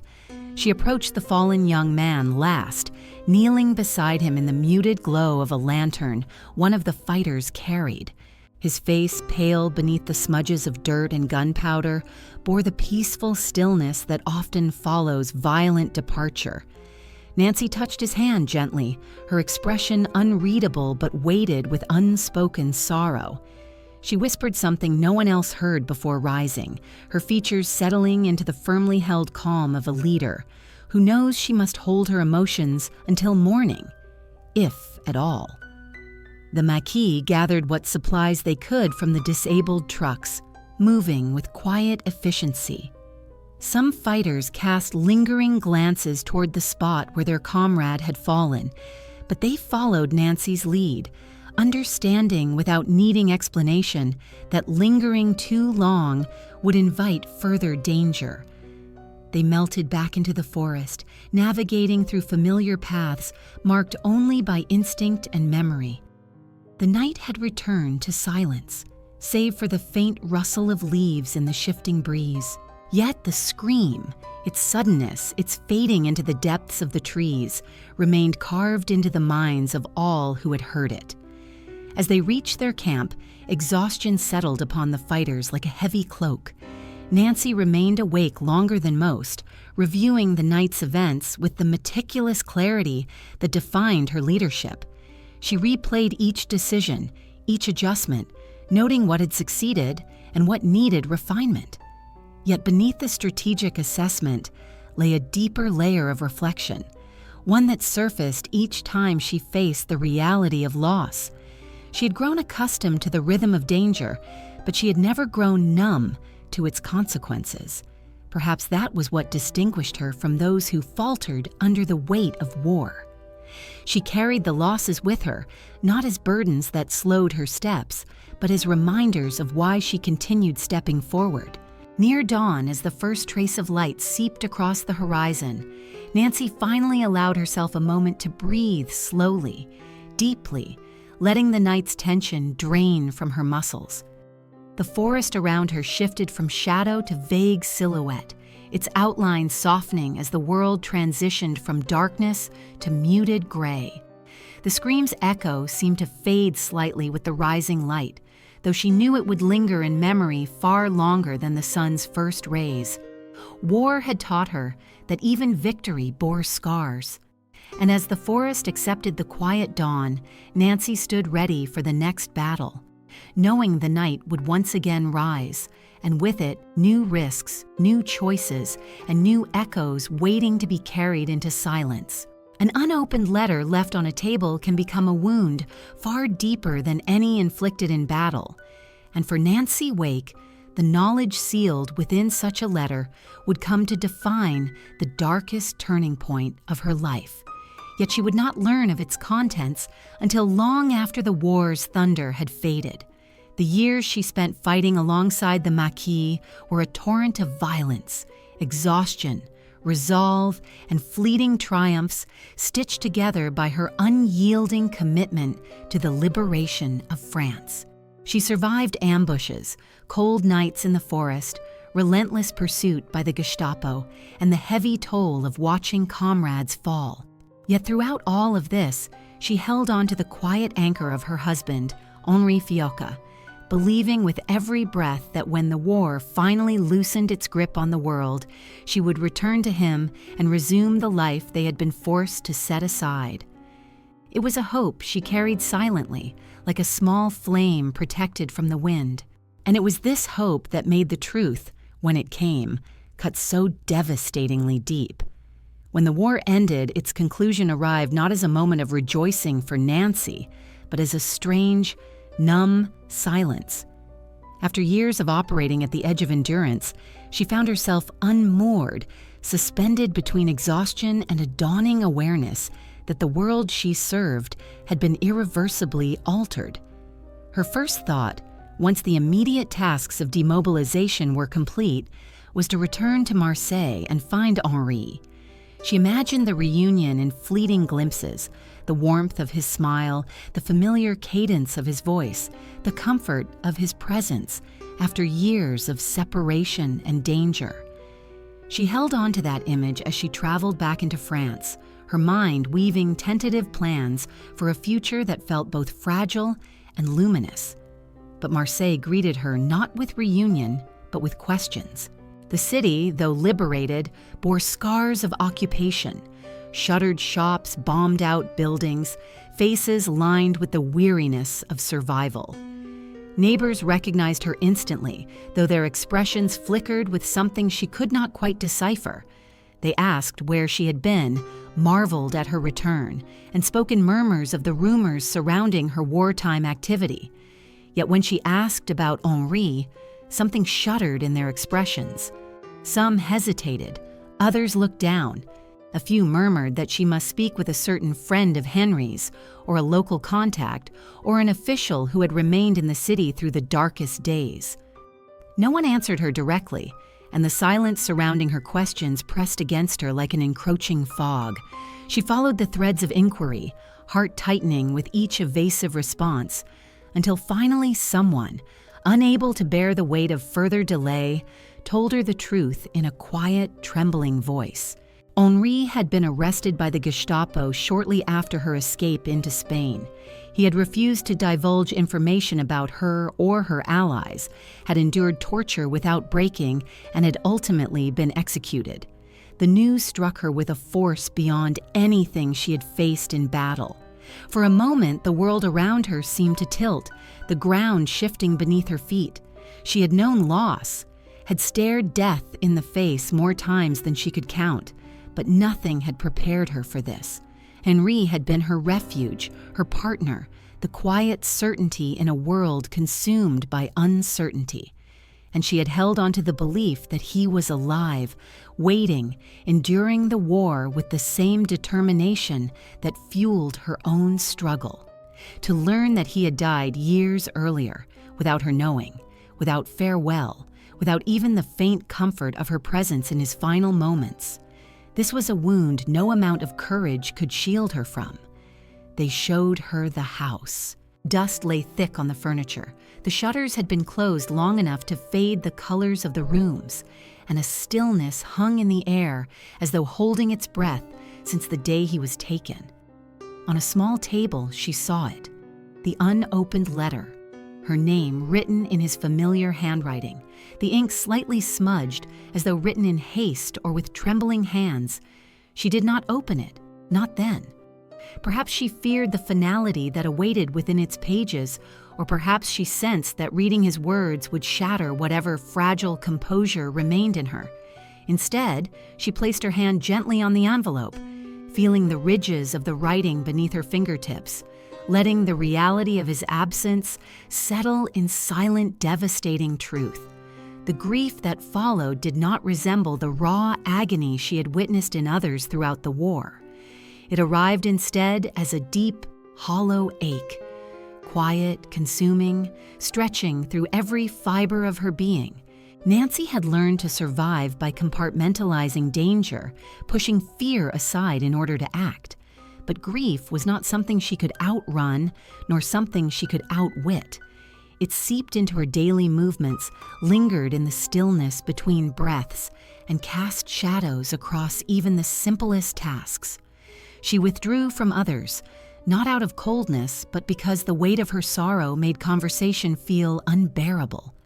People tried to comfort her, but she recoiled from pity, needing instead the silence that allowed her to process a loss that defied articulation. In time, she opened the letter. She did so alone, sitting beside a window where pale light filtered softly through the shutters. His words were gentle, loving, filled with reassurances and hopes he could not have known would go unfulfilled.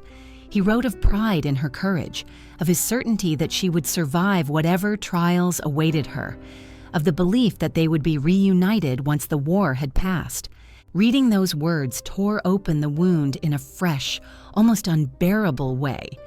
Yet it also offered a strange sense of closure, as though he had reached across the chasm of time and death to speak to her one final time. After reading, she folded the letter carefully and returned it to its envelope. She kept it, but she never read it again. The loss of Henri marked the collapse of something essential within her. She had endured hardship, torture, starvation, exhaustion, and fear. But she had always carried a burning purpose. Now she found herself drifting, unsure how to anchor herself in a world that no longer contained the person who had meant more to her than any cause or victory. The war had taken much from many, but what it had taken from her was the possibility of returning to the life she had paused, an entire future erased. And yet, even in the depths of her grief, she stood once more. Slowly, painfully, she resurfaced from the hollow silence into which the news had cast her. She spoke with old friends, sorted through Henri's belongings, and faced each day with the same determination that had carried her through danger. But the woman who emerged was not the same. Something soft within her had been carved away. Something hopeful had grown quiet. And though she continued to move forward, a part of her remained forever seated beside that unopened letter, her hand resting gently on its surface as the world shifted irreversibly beneath her. Dust settling on an empty chair can speak with a voice that no living person can imitate, and for Nancy Wake, the quiet drift of that dust carried a meaning sharper and heavier than any spoken condolence. In the long months that followed the revelation of Henri's fate, she found herself inhabiting a hollowed-out version of life, a landscape of days that no longer seemed connected to one another in the way they once had. Grief did not strike her like a wave. It settled more gradually, seeping into each corner of her existence, until even the simple act of rising from bed required a deliberate summons of will. She had endured the worst the war had to offer, but this new sorrow carved into her with a different blade, one that did not bleed on the surface, but instead left a deep, aching emptiness that refused to heal. Henri had been her anchor, the silent promise waiting at the end of every mission, the imagined reunion that had kept her spirit from fracturing during the darkest nights. Without him, she struggled to recognize her own reflection, as though a crucial part of her identity had been stripped away without warning. Those who knew her during this period observed a change that no uniform or medal could conceal. The fierce determination that had propelled her through ambushes and escape routes remained, but it burned lower, steadier, and with a somber weight. She still walked with her head high, still met inquiries with clarity, still carried herself with the composure expected of someone who had become a symbol of resistance. Yet in the hours between conversations, when the world grew quiet and she found herself alone in the small apartment she kept in the aftermath of liberation, her strength seemed to fold inward. She would sit for long stretches beside the empty chair that Henri once favored, tracing the worn edges of its arms, imagining the shape of his hand resting there as it had so many years before. The chair collected dust quickly, as though marking the days since his absence, and though she brushed it clean from time to time, the dust always returned, settling like a reminder that time moved forward even when the heart remained anchored in a past moment. It was not in Nancy's nature to surrender to despair, yet she understood instinctively that grief demanded a different kind of endurance, one that could not be met with weapon in hand or quick decision under fire. She had learned to act swiftly during the war, but grief forced her to sit still, confronted by emotions she could neither outmaneuver nor bury beneath action. At moments, she wondered how she had survived the worst of the occupation, only to feel undone by a truth she could not change. a truth that seemed incapable of fading no matter how many days passed between her and the moment she first heard it. She tried to tell herself that Henry had died bravely, that he had refused to betray her, that his sacrifice had allowed her to continue the work that had saved countless lives. Yet the knowledge did not soothe the ache. It only intensified it, reminding her that love could not shield itself from the merciless reach of war. Friends reached out to her, fellow resistance fighters, neighbors in Marseille, officials who admired her work. They praised her courage, invited her to gatherings, encouraged her to speak publicly about her experiences. She accepted some invitations, declined others, but always maintained a certain distance. She had never been one to seek applause, and in the shadow of her grief, the idea of being celebrated felt strangely disconnected from the reality she now inhabited. When others spoke to her of heroism, she felt an unexpected bitterness, as though the word diminished the cost of what she and so many others had endured. She did not think of herself as heroic. She thought of herself as someone who had done what needed to be done, and who had paid a price far greater than she had ever anticipated. In quiet moments, she returned to the house she had shared with Henri.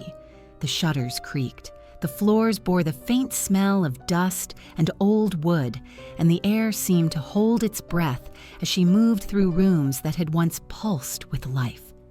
She touched objects carefully. Books he had read, clothing he had worn, small items on shelves that seemed to retain the faintest warmth of his presence. She gathered some items into boxes, not out of a desire to forget, but because she felt an obligation to honor him by preserving what he had loved. Yet each object touched seemed to open another door to memory, another reminder of how abruptly their shared future had been severed. She found herself lingering before that empty chair once more, drawn by its silent testimony to the life she had hoped to reclaim.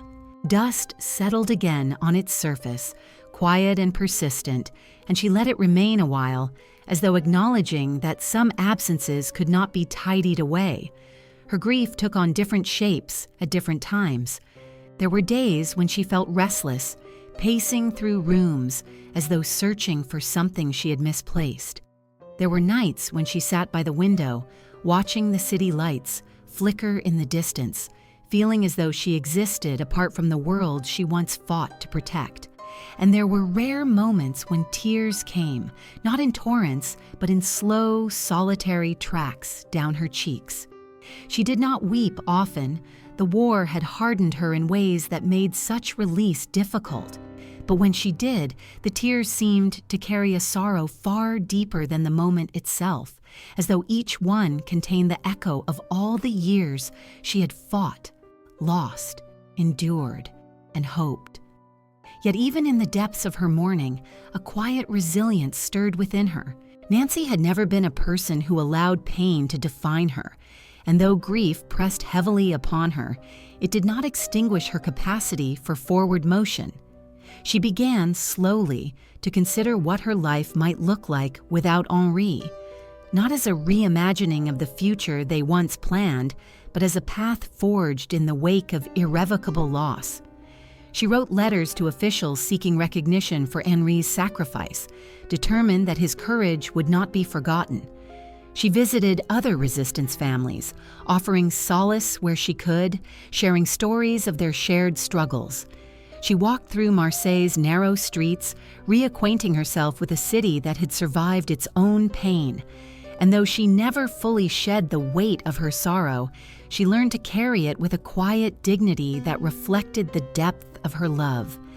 The empty chair remained untouched in its place, gathering dust with a stillness that seemed almost ritualistic. It became a symbol of the life she had lost, a reminder of the man whose faith in her had reinforced her courage during the darkest days of occupation. Yet it also became a testament to her ability to survive, not without scars, not without grief, but with a fierce resilience that refused to let her collapse under the weight of tragedy. Nancy Wake had endured the brutality of war with unyielding determination, and now she faced a different battlefield, one of memory, sorrow, and the slow, painful process of rebuilding a life shaped by irrevocable absence. And as the dust settled once more on the empty chair, catching the faint light drifting through the shutters, Nancy stood beside it with a quiet strength, preparing to step into the next uncertain chapter of her journey with the same resolve that had carried her through every trial before. The hum of a lonely train car carried with it a vibration that seemed to echo through the hollow spaces of Nancy Wake's post-war life. And as she sat by the window watching the world pass in blurred strokes of gray and muted green, she felt the familiar dislocation of someone who had survived a great storm, only to find herself wandering a coastline transformed beyond recognition. The years following Henri's death unfolded not in a clean arc, but in a scattering of attempts to rebuild, to belong, to rediscover purpose in a world that now felt oddly silent despite its reconstruction. The war had ended. Nations were stitching themselves back together with trembling hands, and people everywhere were trying to reclaim the softness that conflict had carved from their lives. But for Nancy Wake, softness had become a foreign language, and peace itself felt strangely abrasive, as though pressing against a part of her spirit that could no longer respond with the ease it once knew. She drifted at first, moving from one place to another with the quiet deliberation of someone observing the world rather than participating in it. The train journeys offered a strange comfort, anonymity, movement, the illusion of forward progress without the burden of destination. She sat with her thoughts as landscapes unspooled around her, reflecting on the peculiar emptiness that had settled within her. During the war, every moment had carried urgency, each action imbued with clear purpose. She had lived with a sharp sense of direction, not because her life was orderly, but because danger made choices stark and immediate. Now, without the structure of resistance missions or the adrenaline of survival, the days felt diffuse, their edges softened in ways that unsettled her. She had grown accustomed to fighting for life at every turn, and the sudden absence of that necessity left her uncertain of how to simply exist. People recognized her in different towns, some from photographs, others from stories passed along in the breathless admiration of liberated communities. They approached her shyly at times, offering thanks, asking for her recollections, urging her to speak publicly about her experiences. She obliged occasionally, standing before crowds with a mixture of discomfort and obligation. She described some missions, recounted certain moments, always careful to highlight the courage of those she fought alongside rather than placing herself at the center. Yet each speech left her drained. The recounting of events felt like retrieving stones from a riverbed, heavy, cold, each one disturbing silt she preferred to leave settled. She wondered at times whether the world truly wished to understand what she had endured, or whether they sought only the sanitized version of heroism that fit neatly into commemorative ceremonies and newspaper columns. In between these engagements, she attempted to re-enter a form of ordinary life. She dined with acquaintances, walked through markets, and listened to music drifting from cafes that had survived the occupation. But ordinary life demanded a gentleness of heart that she struggled to reclaim. Conversations felt shallow. Social gatherings seemed clouded by an invisible veil separating her from the people around her. She smiled when expected, answered questions politely, yet her thoughts often drifted to other places, to forest clearings where moonlight caught the edges of weapons, to safe houses where lanterns flickered against stone walls, to the cold mountain air that filled her lungs during desperate crossings. These memories, though painful, felt more vivid than the present moments unfolding around her. It was not that she preferred darkness. Rather, she had become so familiar with it that the light felt too thin, too insubstantial to anchor her. Eventually, she considered the possibility of entering politics, an avenue proposed by several officials who admired her sharp mind, her leadership, and her unwavering moral compass. They believed she could bring a clarity of vision to post-war governance, help shape the future of a France she had risked her life to defend. With tentative interest, she decided to try. She campaigned with the same candor she had brought to the resistance, speaking with directness about rebuilding, responsibility, and the need for accountability. Yet politics, she soon discovered, bore little resemblance to the purposeful danger she had once navigated. Instead of clarity, she found pettiness. Instead of conviction, compromise. Instead of camaraderie forged in shared peril, alliances bound by convenience. Her speeches drew admiration, but admiration did not translate into votes. The very qualities that made her formidable in war, frankness, impatience with bureaucracy, refusal to pander, worked against her in the shifting arena of post-war political life. The defeat did not wound her pride so much as confirm a quiet suspicion she had carried, that she was not meant for a world governed by subtlety and negotiation. She found herself withdrawing once more, turning away from campaigns, committees, and the tedious civility that marked the new era. The war had taught her to value action over rhetoric, and she could not adapt easily to a system where words were currency and truth was often softened to prevent discomfort. She left politics behind with a certain relief, grateful to shed its stifling expectations even as she faced the renewed uncertainty of what path lay ahead. Her wanderings continued. She traveled to England, then back to France, then onward to places that offered the possibility of reinvention. In each new city, she carried with her the same small suitcase, the same guarded demeanor, the same quiet ache that surfaced when she least expected it. She conversed with strangers on trains, watched the changing landscapes with a detached attentiveness, and allowed herself to drift through days that held no urgency except that which memory imposed upon her. She was searching, though she seldom admitted it, to herself or to others, searching for something that could anchor her again, something that could absorb the grief that still lingered like an echo behind her ribs.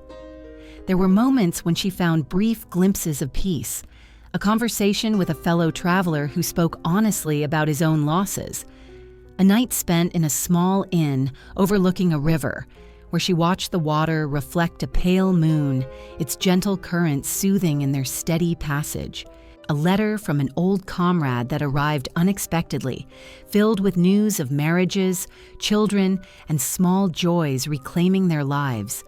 These glimpses were fleeting, yet they flickered within her like sparks that refused to be extinguished.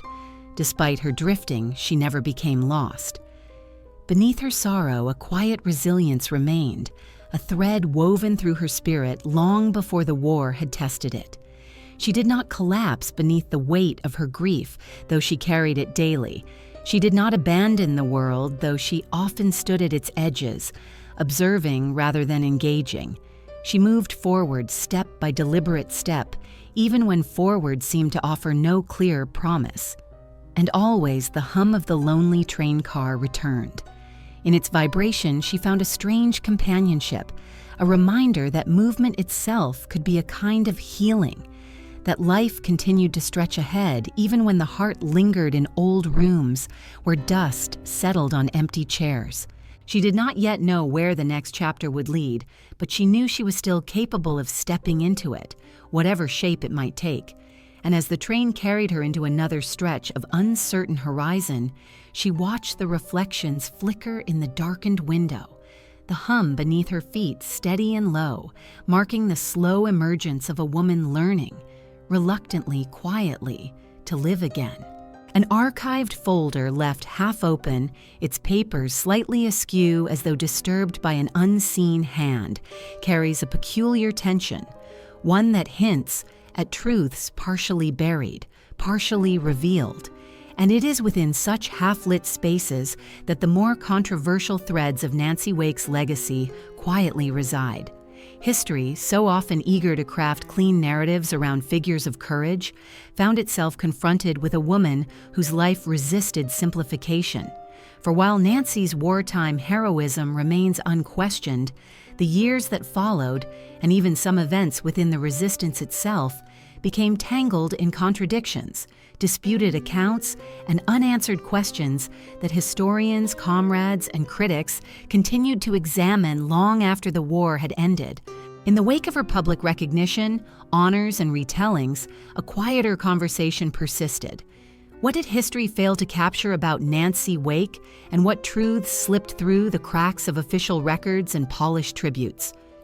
The first layer of controversy lay not in her achievements, but in the narrative surrounding them.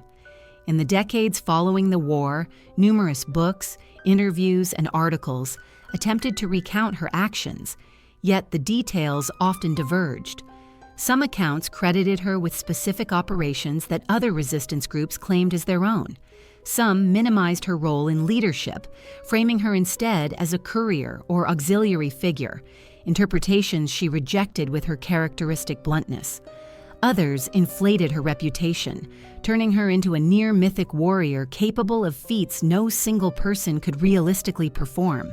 Nancy watched these narratives emerge with a mixture of frustration and resignation, understanding that the world tended to strip nuance from historical figures, particularly women, either diminishing them or elevating them to impossible heroism without truly seeing the person beneath the narrative. It did not help that Nancy herself was a sharp-tongued storyteller, never hesitant to embellish certain details for effect, nor shy about cutting down those she felt were misrepresenting the past. She wielded wit like a weapon, sometimes using it to correct inaccuracies, sometimes to puncture the pretensions of those who sought to claim undeserved credit.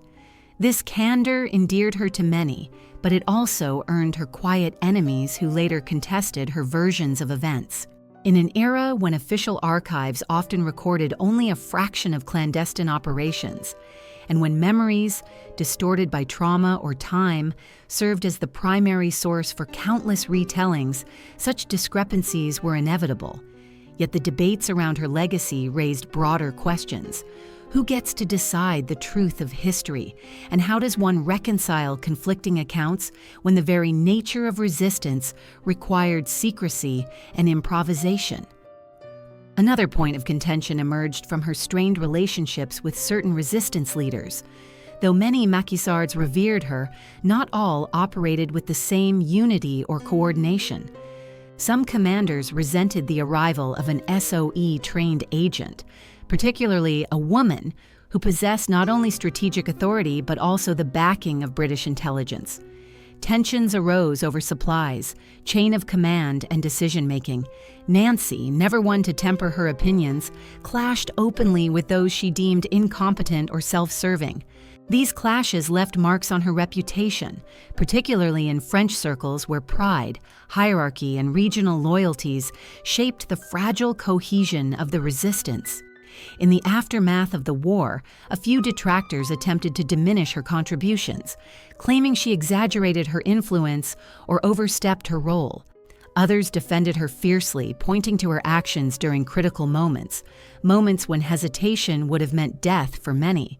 The truth, as often happens, lived somewhere between admiration and resentment, shaped by human complexity rather than the clean lines preferred by historical summaries. Then there were the more intimate controversies, the whispered questions about her motivations, her temperament, and the emotional distance she maintained in later years. Some who met her in peacetime found her brusque or abrasive, her humor cutting, her opinions unfiltered.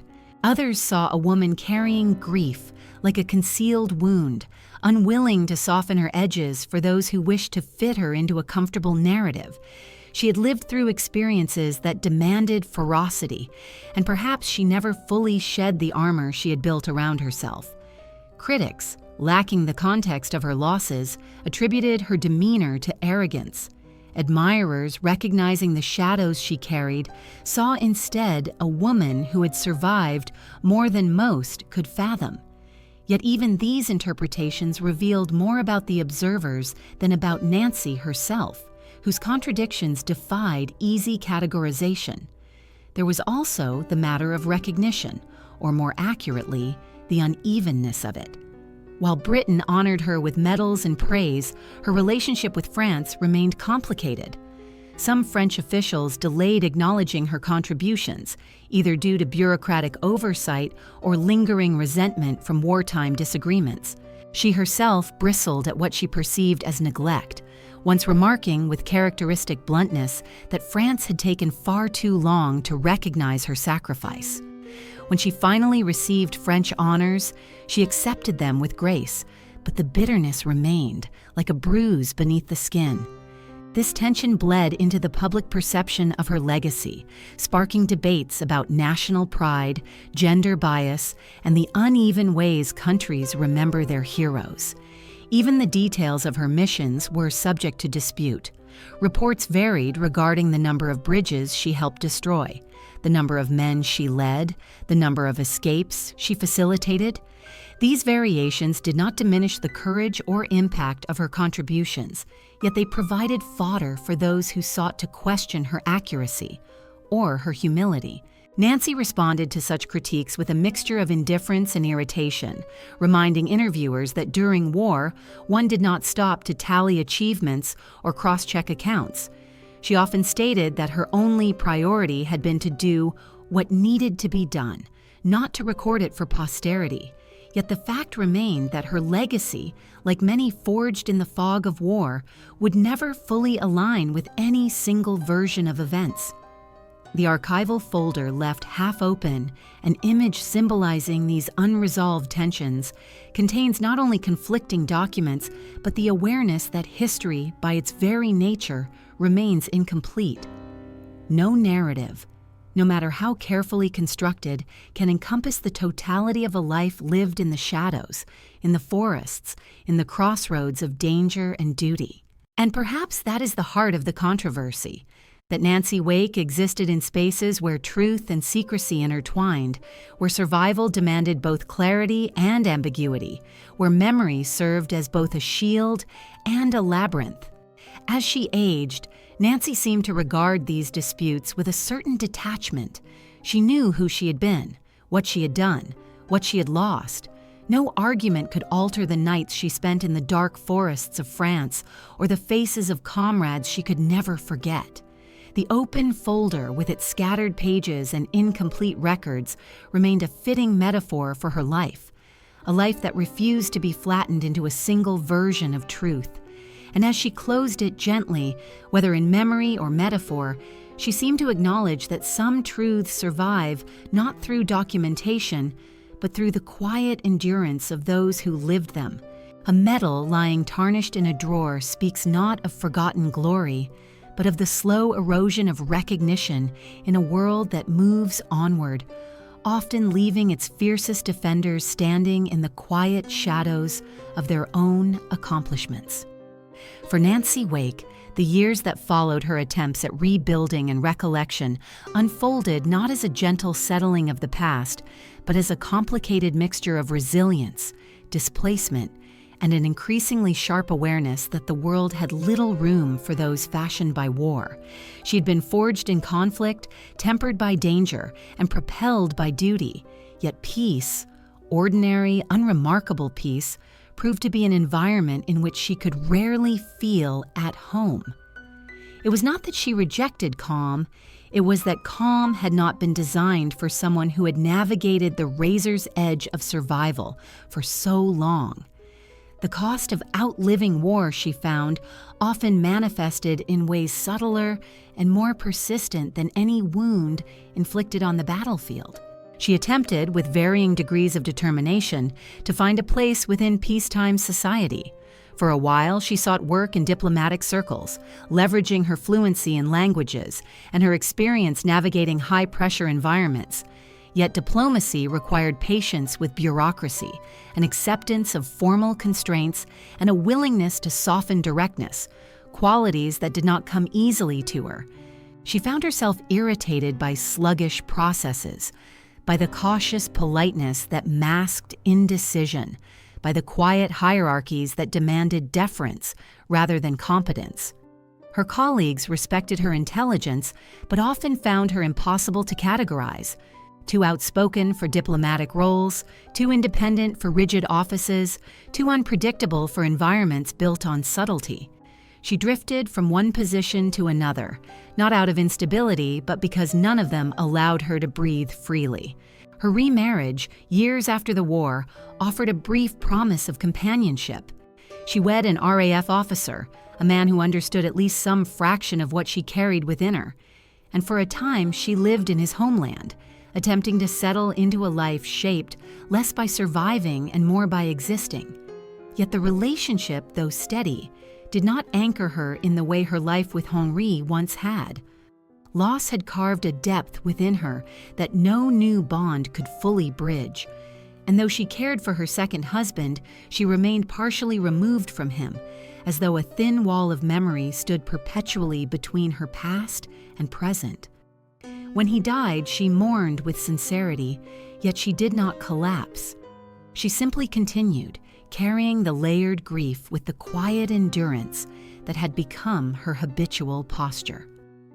Where others might have found solace in the markers of recognition, ceremonies, medals, newspaper articles, Nancy regarded such honors with a mixture of skepticism and indifference. She was grateful for the acknowledgments, of course, but she saw them as thin reflections of a reality no ceremony could truly capture. The medals she received, once polished and displayed during official events, eventually found their way into drawers or small boxes tucked into cupboards. They tarnished not from neglect, necessarily, but from the simple fact that she rarely felt compelled to present them to the world. They were tokens, emblems of something she had done because it had needed doing, not objects she felt obliged to polish, like relics of a vanished identity. When asked later why she kept them hidden, she responded with her characteristically wry sharpness, "I did the work, not the medal." Her later years were marked by relocation. She moved across countries, sometimes returning to Australia, sometimes living in Europe, sometimes drifting without a definitive plan.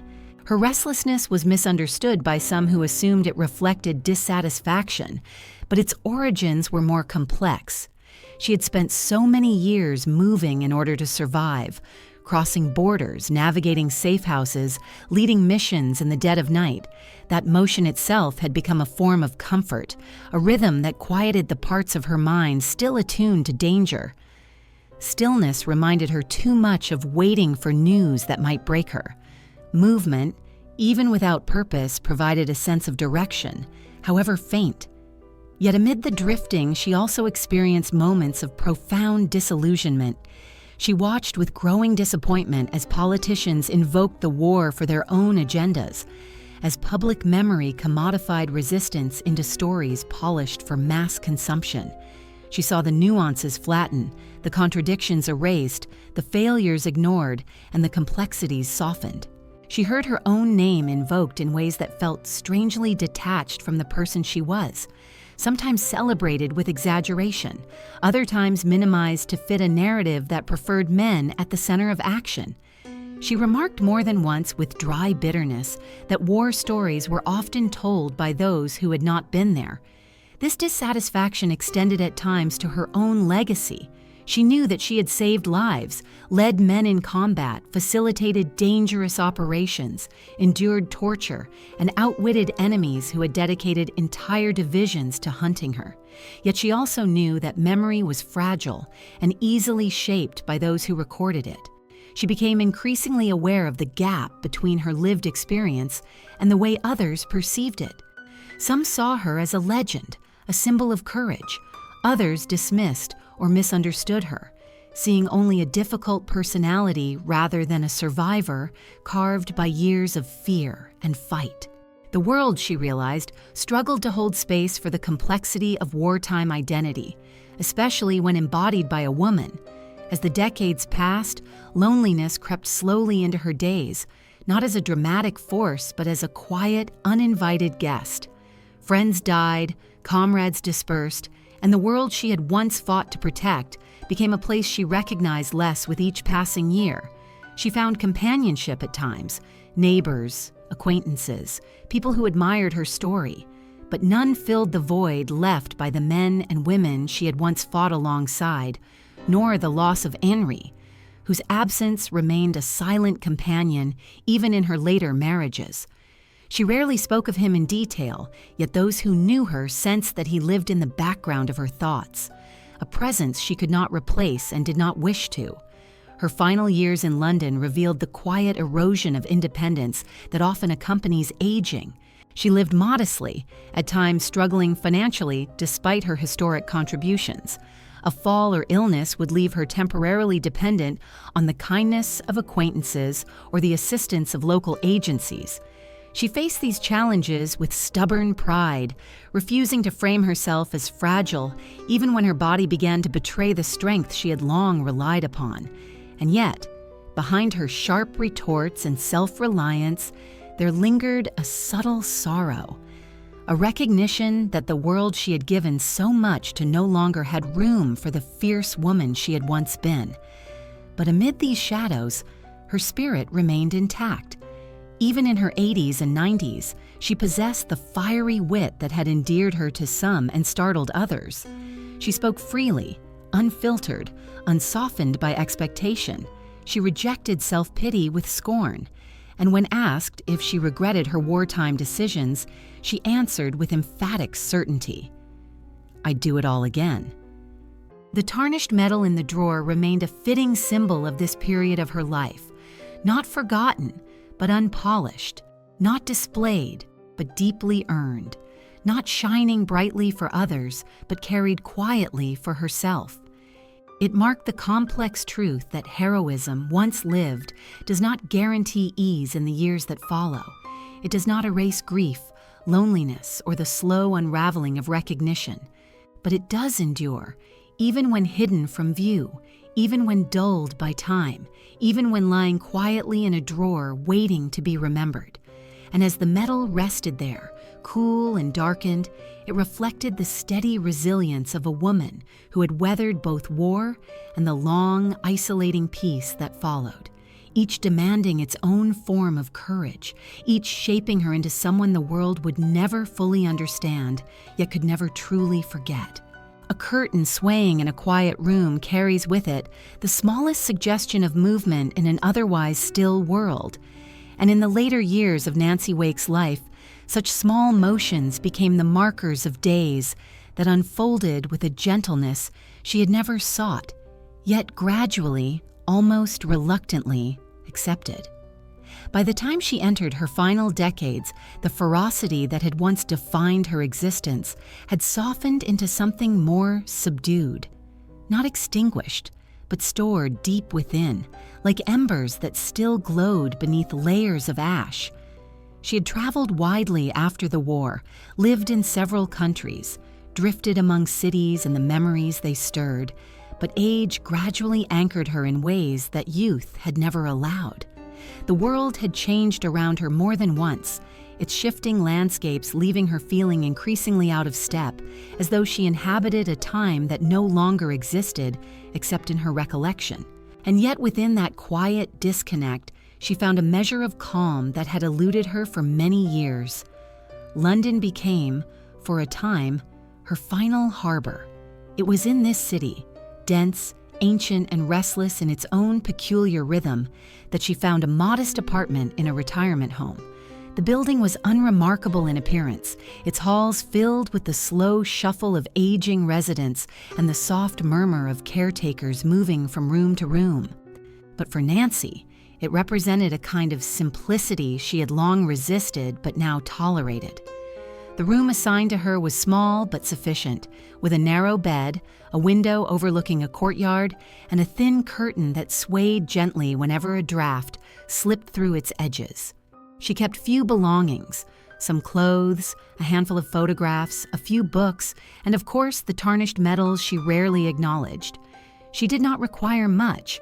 Her needs had narrowed over time, settling into a quiet routine that alternated between solitude and the occasional conversation with staff members who knew only fragments of her extraordinary past. She spoke rarely of the war, not out of secrecy now, but out of fatigue. She had told her story enough times in earlier years to journalists, historians, admirers, critics, and each telling had extracted something from her, as though recounting those harrowing scenes reopened small wounds that never fully closed. In old age, she preferred the silence of her room to the retelling of events that now lived more vividly in memory than in words. Yet staff members, sensing the depth of her history, treated her with a mixture of gentle curiosity and careful respect. Some tried to coax stories from her during quiet afternoons. More often than not, she waved them off with a brusque remark or a dry joke, her sharp wit still intact even as her body grew frail. Despite her physical decline, her mind retained an edge.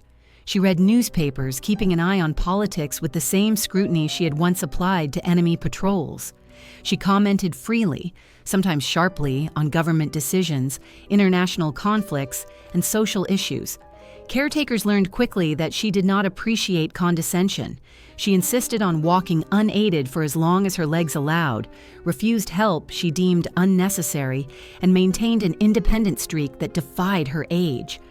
Yet beneath this stubbornness, there was a vulnerability she revealed only in fleeting moments, when she paused at the window watching the curtain sway, or when her gaze drifted toward a photograph of Henri, the man who continued to inhabit her thoughts even after decades.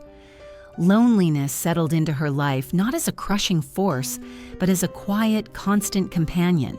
Many of her wartime comrades had passed away, their names fading from public memory even as they lived vividly within her. The world she had fought alongside no longer existed, replaced by a generation that knew the war only through textbooks and commemorations. She attended occasional events honoring veterans, arriving with the dignity of someone who knew her value even when society had grown uncertain how to acknowledge it. But afterward, she always returned to her quiet room, the applause fading behind her, replaced once more by the soft rustling of her curtain against the sill. It was during these solitary hours that her memories became both refuge and torment.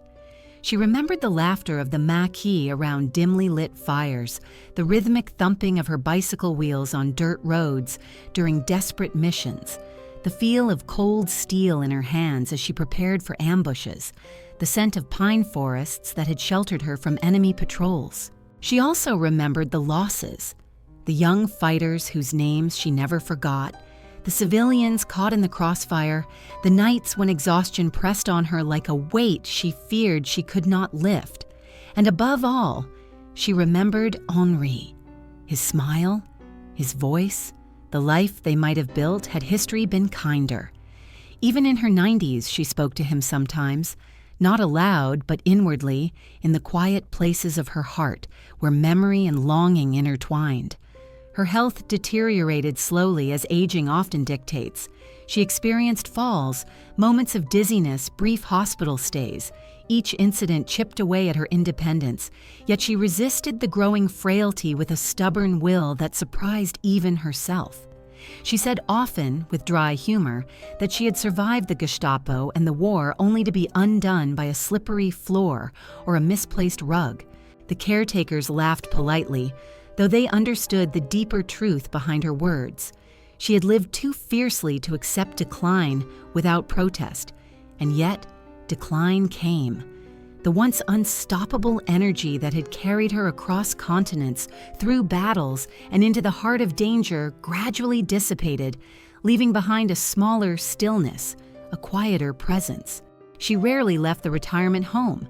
She spent more time resting, her breathing slow, her gaze lingering on the swaying curtain or drifting across the familiar objects in her room. Sometimes she spoke with clarity, recounting memories with startling precision. Other times, she fell into long silences, as though wandering through distant landscapes only she could see. Visitors were rare. Some admirers, a few distant relatives, occasional journalists seeking last interviews. She granted some requests, declined others. When she did speak, she chose her words carefully, refusing to romanticize the war or herself. She insisted that she had done what anyone would do when faced with tyranny. She spoke of fear not as weakness, but as a natural companion to courage. She acknowledged her losses without embellishment, her victories without pride. and always she kept a small piece of herself guarded, inaccessible even to those who admired her most. In the final years, her world narrowed to the quiet room, the faint light through the window, and the soft movement of the curtain. And as she sat watching it sway, she carried within her the sum of a life lived in extremes, the daring escapes, the narrow survivals, the impossible choices, the love she lost, and the strength she wielded long after she believed she had none left. There was no grand audience, no triumphant fanfare, no parade of admirers lining the halls. Her final years were a whisper rather than an anthem, but perhaps this was fitting. She had never sought the spotlight, and she met her final chapter with the same quiet resilience that had sustained her through countless moments of peril. And so the curtain continued to move gently, stirred by drafts that carried remnants of a world she had once shaped with fire and defiance. In that soft motion lay the last tenderness of her days, a simple gesture of air and fabric in a room where a legendary life slowly settled into its final stillness. A candle flame trembling before going out carries a fragile kind of truth, one that flickers between presence and absence, light and shadow, breath and stillness. In the final stretch of Nancy Wake's long life, that trembling light seemed to follow her, not as a symbol of fading strength, but as a reminder of the delicacy with which a life, even a fearless one, must eventually ease into its last moments. By the time she reached her 90s, her days had softened into a quiet rhythm defined less by movement and more by memory, less by urgency and more by reflection. The fierce woman who had once leaped from plains under moonlit skies and outwitted the most ruthless military machine in Europe now lived within the narrow circumference of a retirement home room, her world shrinking in physical scale even as her inner landscape stretched vast with recollection. Her final years were marked by a kind of paradoxical clarity. The sharpness of her mind came and went in gentle waves. Sometimes she spoke with the crisp wit that had startled men twice her size during the war, and sometimes her thoughts spiraled inward, tangling with the shadows of memory in ways she alone could navigate. Nurses and caretakers observed her with a respectful curiosity, aware that within the quiet figure resting in the chair was a history so immense that it could barely be contained by the walls around her. They knew the name, of course, knew she had been honored, decorated, celebrated. But the woman before them seemed less interested in the grandeur of her past than in the soft, private rhythm of her remaining days. Conversations with her grew softer, slower. When asked about the war, she sometimes offered brief, sharp replies, "It was what it was," or "We did what needed doing," and then fell silent again, as though unwilling to reopen chapters she had spent decades trying to close. Other times, without prompting, she would recount a moment so simple, so human, that those listening leaned closer, not out of curiosity, but out of reverence for the fragility of her voice. She might speak of the way frost gathered on the eaves of a safe house roof, or the scent of pine smoke drifting through the Auvergne hills, or the flutter of a bird startled during an ambush. These small memories, almost delicate in their specificity, seemed to hold more meaning for her than the larger narratives that others clung to. Perhaps because, in the end, it is the quietest moments that remain when the noise of history settles. Yet even as her body frail, Nancy carried a stubborn vitality. She had never been one to surrender easily, not to danger, not to bureaucracy, not to loneliness. She resisted frailty much as she had resisted occupation, with a mixture of tenacity and weary amusement. When staff attempted to fuss over her, she brushed them away with protestations that she could manage fine on her own. She insisted on rising without assistance for as long as she could, refused wheelchairs until absolutely necessary, and met the weakening of her limbs with a defiant scowl rather than resignation. And though her movement slowed, her spirit retained that unmistakable edge, a spark that refused to dim even as the years accumulated around her like layers of dust on an old windowsill. Still, the body is not immortal, even when the spirit feels unbreakable. She endured falls, infections, long nights of pain that ate away at her endurance. Her eyesight dimmed, her hearing dulled. The world grew softer, blurrier, its edges dissolving like watercolors left too long beneath the sun. But within that softening, she discovered an unexpected gentleness. The urgency that had once propelled her, the sharp vigilance honed by years in danger, gradually gave way to a quieter awareness of being. She no longer planned for tomorrow or clung to visions of the past as fiercely as she once had. Instead, she drifted through her days like someone wandering a familiar path one last time, absorbing the light and shadows with a kind of serene acceptance. Visitors came occasionally, representatives from military organizations, historians, distant relatives. Journalists sometimes requested interviews, hoping to capture final reflections from a woman whose story had grown legendary. Nancy received some of them with polite indifference, others with brief charm, and a few with cutting remarks that left them both flustered and oddly delighted. She had never enjoyed sentimentality, and she was not about to adopt it in her final years. Yet those who spoke with her in this period often sensed something else beneath her frank exterior, a softness that emerged only in fleeting glimpses, a faint tremor in her voice when certain memories surfaced, a look of distant longing when Henri's name was mentioned. If grief had once carved her deeply, it had by this stage blended into her being like a shadow permanently cast by a faded sun. The anguish was no longer sharp. It was a quiet presence, accompanying her as naturally as breath. She did not speak of Henri often, but when she did, her words carried the weight of a lifetime, loss that had shaped her, love that had sustained her, and the bittersweet comfort of knowing he had died protecting not only her but the ideals she had fought for.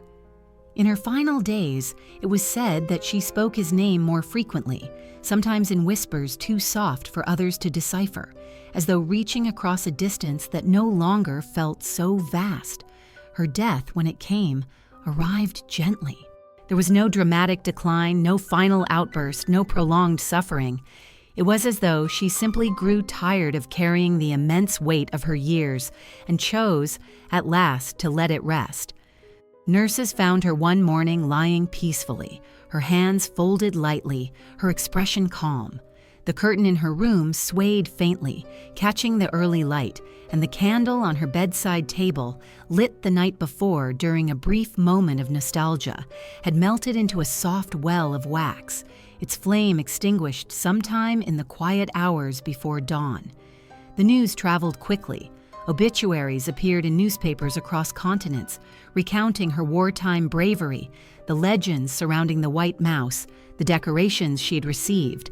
Tributes poured in from veterans, officials, descendants of those she had saved, and strangers who had learned her story long after the war had ended.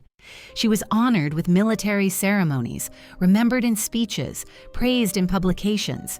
Yet for all the public recognition, the truest testament to her legacy could be found not in the words spoken about her, but in the silence that followed her passing. A silence filled with the echoes of a life lived fully, fiercely, and without compromise. And as the candle flame trembled in memory before going out, it carried with it the final truth of Nancy Wake's journey, that even the bravest lives end not in thunder, but in quiet, allowing the world to sit for a moment with the enormity of what has been lost, and what remains enduring in the stories whispered long after the light has faded. A museum display case reflecting a visitor's curious face captures a subtle dialogue between past and present, a silent recognition that the stories held within its glass offer both illumination and distortion. So it is with the way history remembers Nancy Wake. In the years following her death, her name continued to circulate in books, documentaries, classrooms, and commemorative ceremonies. Yet the image these narratives constructed rarely captured the full truth of the woman she had been. Instead, history, ever hungry for symbols and streamlined narratives, reshaped her into versions that suited the needs of those retelling her life. Some sought inspiration, others sought myth, and still others attempted to critique or reinterpret her story through contemporary lenses. The result was a portrait formed not from a single brushstroke, but from many overlapping interpretations, some sharp, some blurred, all incomplete. For many, Nancy Wake remained the white mouse, a figure of daring espionage, stealth, and audacity. This version of her emphasized the thrill of undercover missions, the close escapes, the sabotage operations executed under cover of darkness.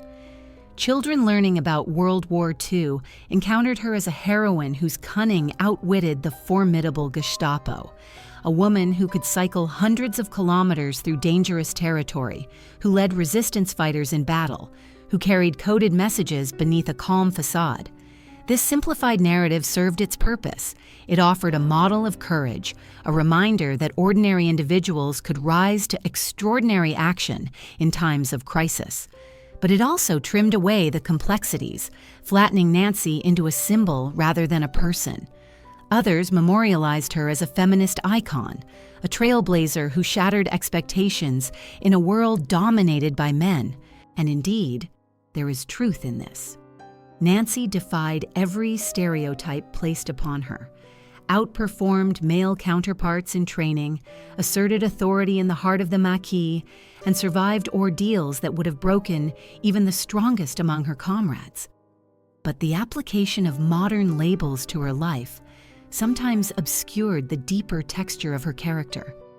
Nancy did not view her actions through the lens of ideology. She acted because injustice revolted her, because courage came naturally to her, because the circumstances of her time demanded defiance. She did not set out to become a feminist symbol. She set out to resist tyranny. Yet history, ever eager for thematic clarity, sometimes framed her motivations in terms that belonged more to contemporary narratives than to her own lived reality. Some accounts emphasized her humor, her sharp tongue, her irreverence, her refusal to soften her words for the sake of politeness. While true, these portrayals risked reducing her to caricature, overlooking the grief, loneliness, and private tenderness she carried within her. Others focused on her abrasive qualities, noting the conflicts she had with certain resistance leaders or officials. These accounts, too, held a measure of truth. Nancy could be demanding, impatient, intolerant of incompetence or hypocrisy. But such traits were inseparable from her effectiveness as an agent. She survived and succeeded precisely because she refused to yield to caution when action was needed, or to silence when truth demanded a voice. Then there were the stories that lingered on her later struggles, her financial difficulties, her loneliness, the lack of consistent recognition from the countries she had served. Some framed these as tragic ironies, suggesting she had been forgotten by the world she helped liberate. Others used them to critique the failures of post-war institutions. Yet the reality was more nuanced. Nancy was neither abandoned nor fully honored. She received medals from multiple nations, saw her name recorded in military archives, and was the subject of numerous biographies. But she also experienced the common fate of many veterans. The world moved on, priorities shifted, and the individuals who had shaped history in its darkest hours were gradually overshadowed by the everyday march of time. A particularly delicate aspect of her remembrance involved the way her personal losses were handled in historical accounts.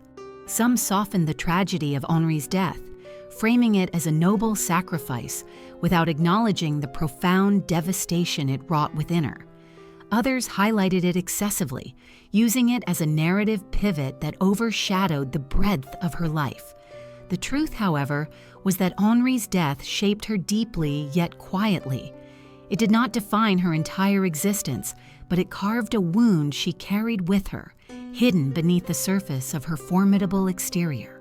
History, eager for dramatic arcs, often struggled to portray such layered grief with accuracy. Perhaps the most striking divergence in her legacy emerged in the way different nations claimed her. Australia, where she grew up, sometimes celebrated her as an Australian heroine despite her many years abroad. New Zealand, where she was born, pointed to her origins with pride. Britain emphasized her contributions to the Special Operations Executive. France honored her for her leadership in the resistance, though with a tardiness she never hesitated to critique. Each nation saw her through the prism of its own identity, its own desire to assign her story a particular national meaning. In doing so, they inadvertently fractured the unity of her narrative, turning her into a figure with multiple overlapping personas, each real yet none entirely complete. And then there were those who questioned her. Detractors, few but vocal, scrutinized inconsistencies in her accounts, questioned specific details, or attempted to diminish her role. Some suggested she exaggerated certain achievements. Others implied she had been difficult to work with.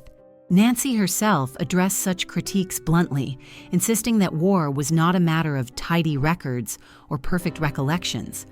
"If you weren't there," she once remarked, "then you don't know."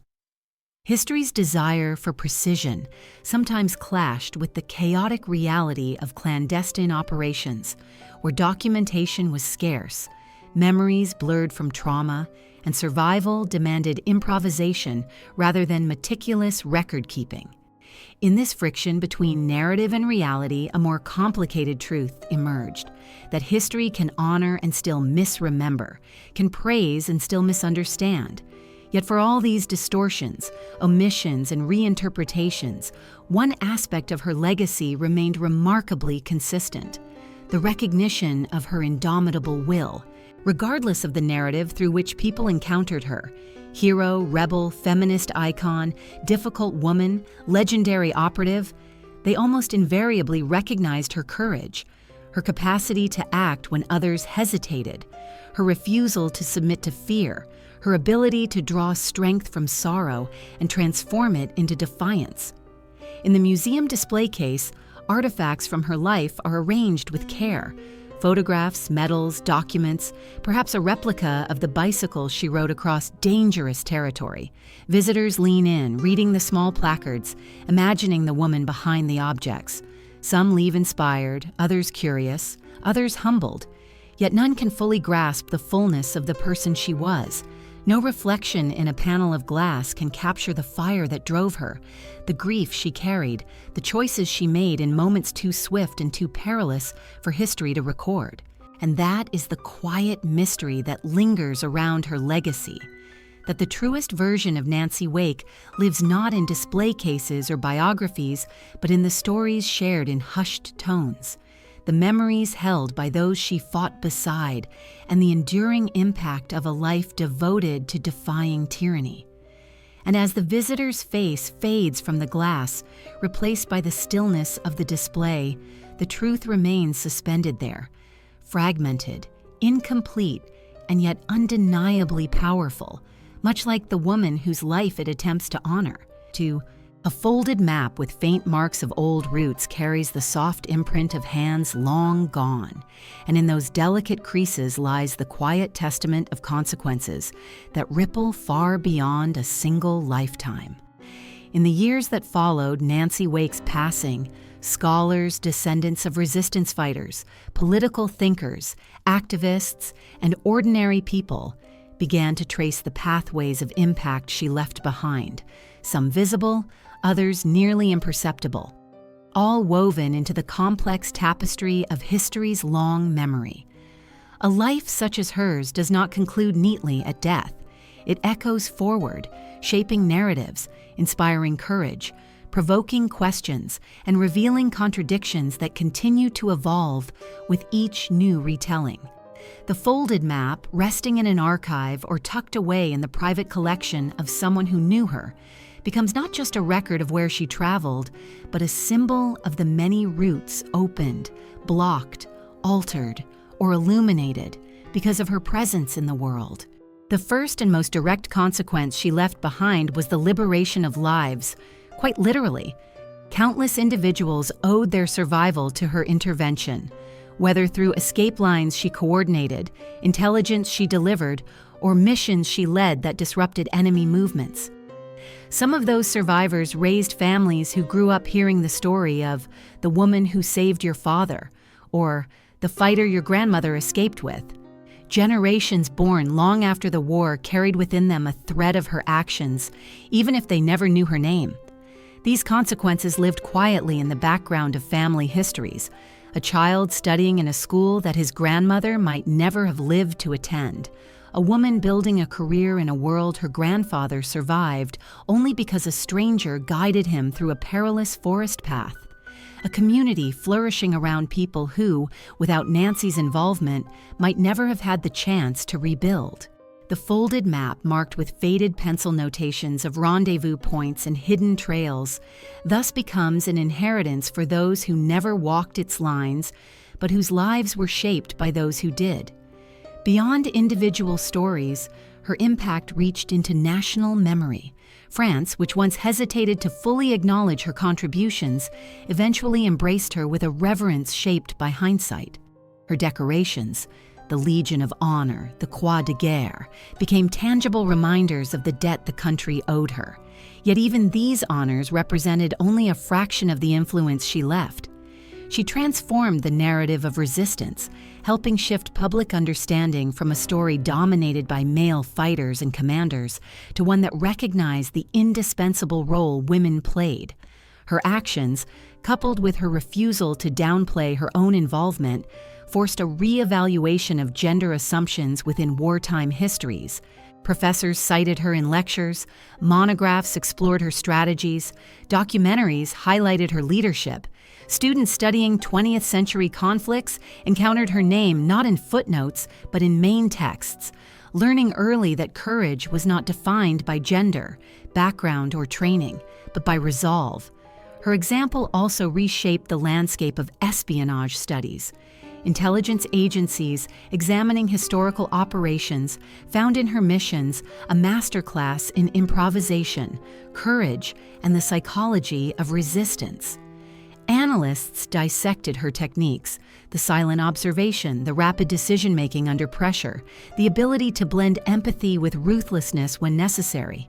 Even modern operatives, navigating conflicts shaped by digital surveillance and geopolitical complexity, found in her story enduring lessons about human adaptability. Some training programs included case studies of her operations, not as romanticized legend, but as practical insight into how a single individual, operating with limited resources but extraordinary resolve, could alter the course of events. Yet her legacy extended far beyond military or academic circles. Activists, particularly women advocating for political and social reform, drew strength from her refusal to be marginalized. She had walked into rooms where she was underestimated and then proceeded to outwork, outthink, and outfight those who doubted her. She had endured dismissals, setbacks, and outright hostility, not only during the war but afterward, in her political endeavors and public engagements. While she never identified herself with any organized movement, her life became a quiet lodestar for those pushing against constraints imposed by gender or circumstance. They saw in her a template for defiance that did not rely on anger alone, but on unshakable purpose. In Australia, her story took on a particular resonance. Children learned her name alongside other national icons, her portrait appearing in textbooks and school halls. Yet her relationship with her homeland remained complex, tinged with the emotional distance of years spent abroad and a sense of being claimed by a country she had not lived in for decades. Nonetheless, her birthplace and upbringing became part of the global narrative, influencing how Australians saw their role in world history. She offered a counterpoint to stereotypes, challenging assumptions about the limits of origin, geography, or culture. New Zealand, too, embraced her legacy, recognizing that its rugged shores had shaped the early life of someone who later shaped events far beyond the Pacific. The two nations, often entwined in shared history, found in Nancy a figure who belonged to both and to neither, a citizen of the world forged by experiences no single place could claim, Yet perhaps the most profound consequence of her life lay in the moral conversations she inspired. Historians, writers, and ordinary readers grappled with questions her story raised. What does duty demand of an individual in times of unimaginable danger? How does one reconcile personal grief with collective responsibility? What is the cost of choosing action over safety, truth over comfort? Nancy Wake never positioned herself as a moral authority, yet her life, messy, contradictory, courageous, posed these questions with unusual clarity. People invoked her story when debating the nature of resistance, the ethics of warfare, the responsibility of civilians under authoritarian regimes. Her legacy served as a quiet but potent reminder that heroism is not clean, not perfect, not free of consequence. It is not always rewarded nor always understood, but it matters. Her contradictions, too, carried consequences. For every admirer who saw in her an emblem of resistance, there were questions. Did she embellish certain events? Did her sharp tongue alienate potential allies? Did her later bitterness reflect personal failings or the failures of institutions that should have supported her? These debates, while sometimes uncomfortable, ensured that her legacy remained alive, not fossilized into simple myth, but scrutinized, discussed, engaged with. A static story dies. A contested one continues to evolve, and Nancy Wake, who defied easy categorization in life, remained impossible to flatten in death. In this ongoing evolution, the folded map with its faint marks became a metaphor for the fragile pathways of legacy.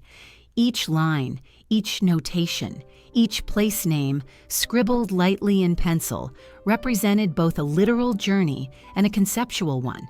Her steps reshaped routes of escape, of resistance, of understanding. Her actions carved trails in the physical world and also in the moral imagination of future generations. Some paths she cleared were followed by thousands. Others remained hidden, visible only to those who knew where to look. And as historians turned the map over in cautious hands, feeling the brittle paper beneath their fingertips, they understood that every crease held a story not fully told, every smudge a moment nearly lost, every faint pencil mark a reminder that the consequences of one life can extend far beyond what that person ever saw or understood. Thus, Nancy Wake's legacy did not settle neatly into the past. It continued forward, carried by those who read her story, questioned it, debated it, drew strength from it, or quietly held it as a compass for their own uncertain journeys.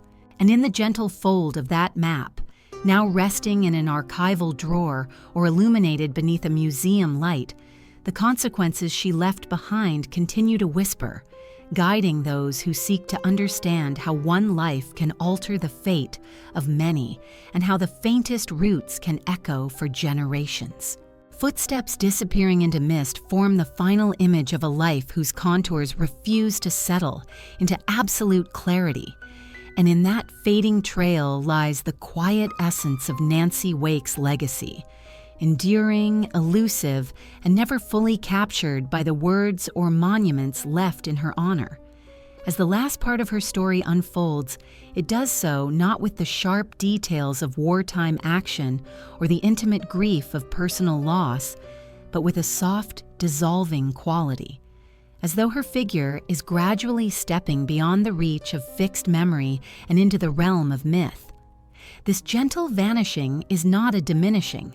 Rather, it reflects the way her life continues to move among us, shifting shape depending on who recalls it, who needs it, and who finds solace or strength in its telling. The final passage of her story is therefore not an ending, but a slow merging of fact and reflection, a drifting into the quiet spaces where remembrance is both tender and uncertain. If you listen carefully, you can almost hear the echo of her footsteps in the places where she once walked.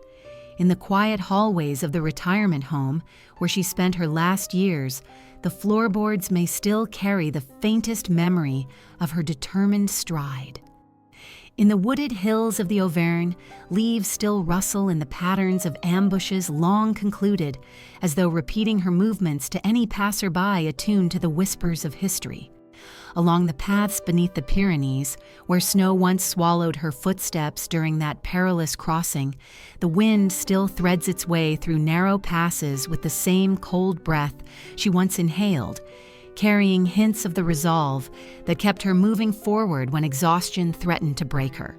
And in Marseille, on streets where she once slipped coded messages beneath tables or exchanged information with those whose lives depended on her caution, the stray echo of footsteps against stone seems at times to align with the rhythm she left behind. But these echoes, these half-remembered presences, are not about geography alone. They reside equally in the quiet interiors of those who reflect upon her life. Readers, historians, casual admirers, descendants of those she saved, individuals seeking courage during dark or uncertain times. The mist that envelops her in memory is not one of obscurity, but of transformation. Over time, stories soften, details blur, contradictions emerge, and yet the core of her legacy grows sharper. That a single life lived with fierce conviction can alter the trajectory of countless others and can hold its integrity even when the world around it shifts. Nancy Wake's life resists neat borders precisely because it was lived in defiance of being contained by danger, by expectation, by the roles society assigned to women, by the moral paralysis that grips people during times of fear. Her footsteps disappear into mist, not because she is forgotten, but because the path she walked cannot truly be retraced. War leaves behind maps of strategy and dates and documentation, but the lived experience, the heartbeat of resistance, the flashes of intuition, the ache of loss, the weight of each decision, can never be lifted fully from the person who carried them. Nancy took those moments with her into the quiet of her final years, and she carried them into the silence that followed her death. The stories we tell now are impressions, glimpses through fog, reflections in a dim mirror. We reconstruct her through what she revealed, what she concealed, what others observed, and what time has reshaped. And in this gentle elusiveness, she remains strangely present. There is something profoundly human in the way her story concludes. Unlike figures whose endings are marked by fanfare or tragedy, Nancy's final years were unadorned, almost ordinary.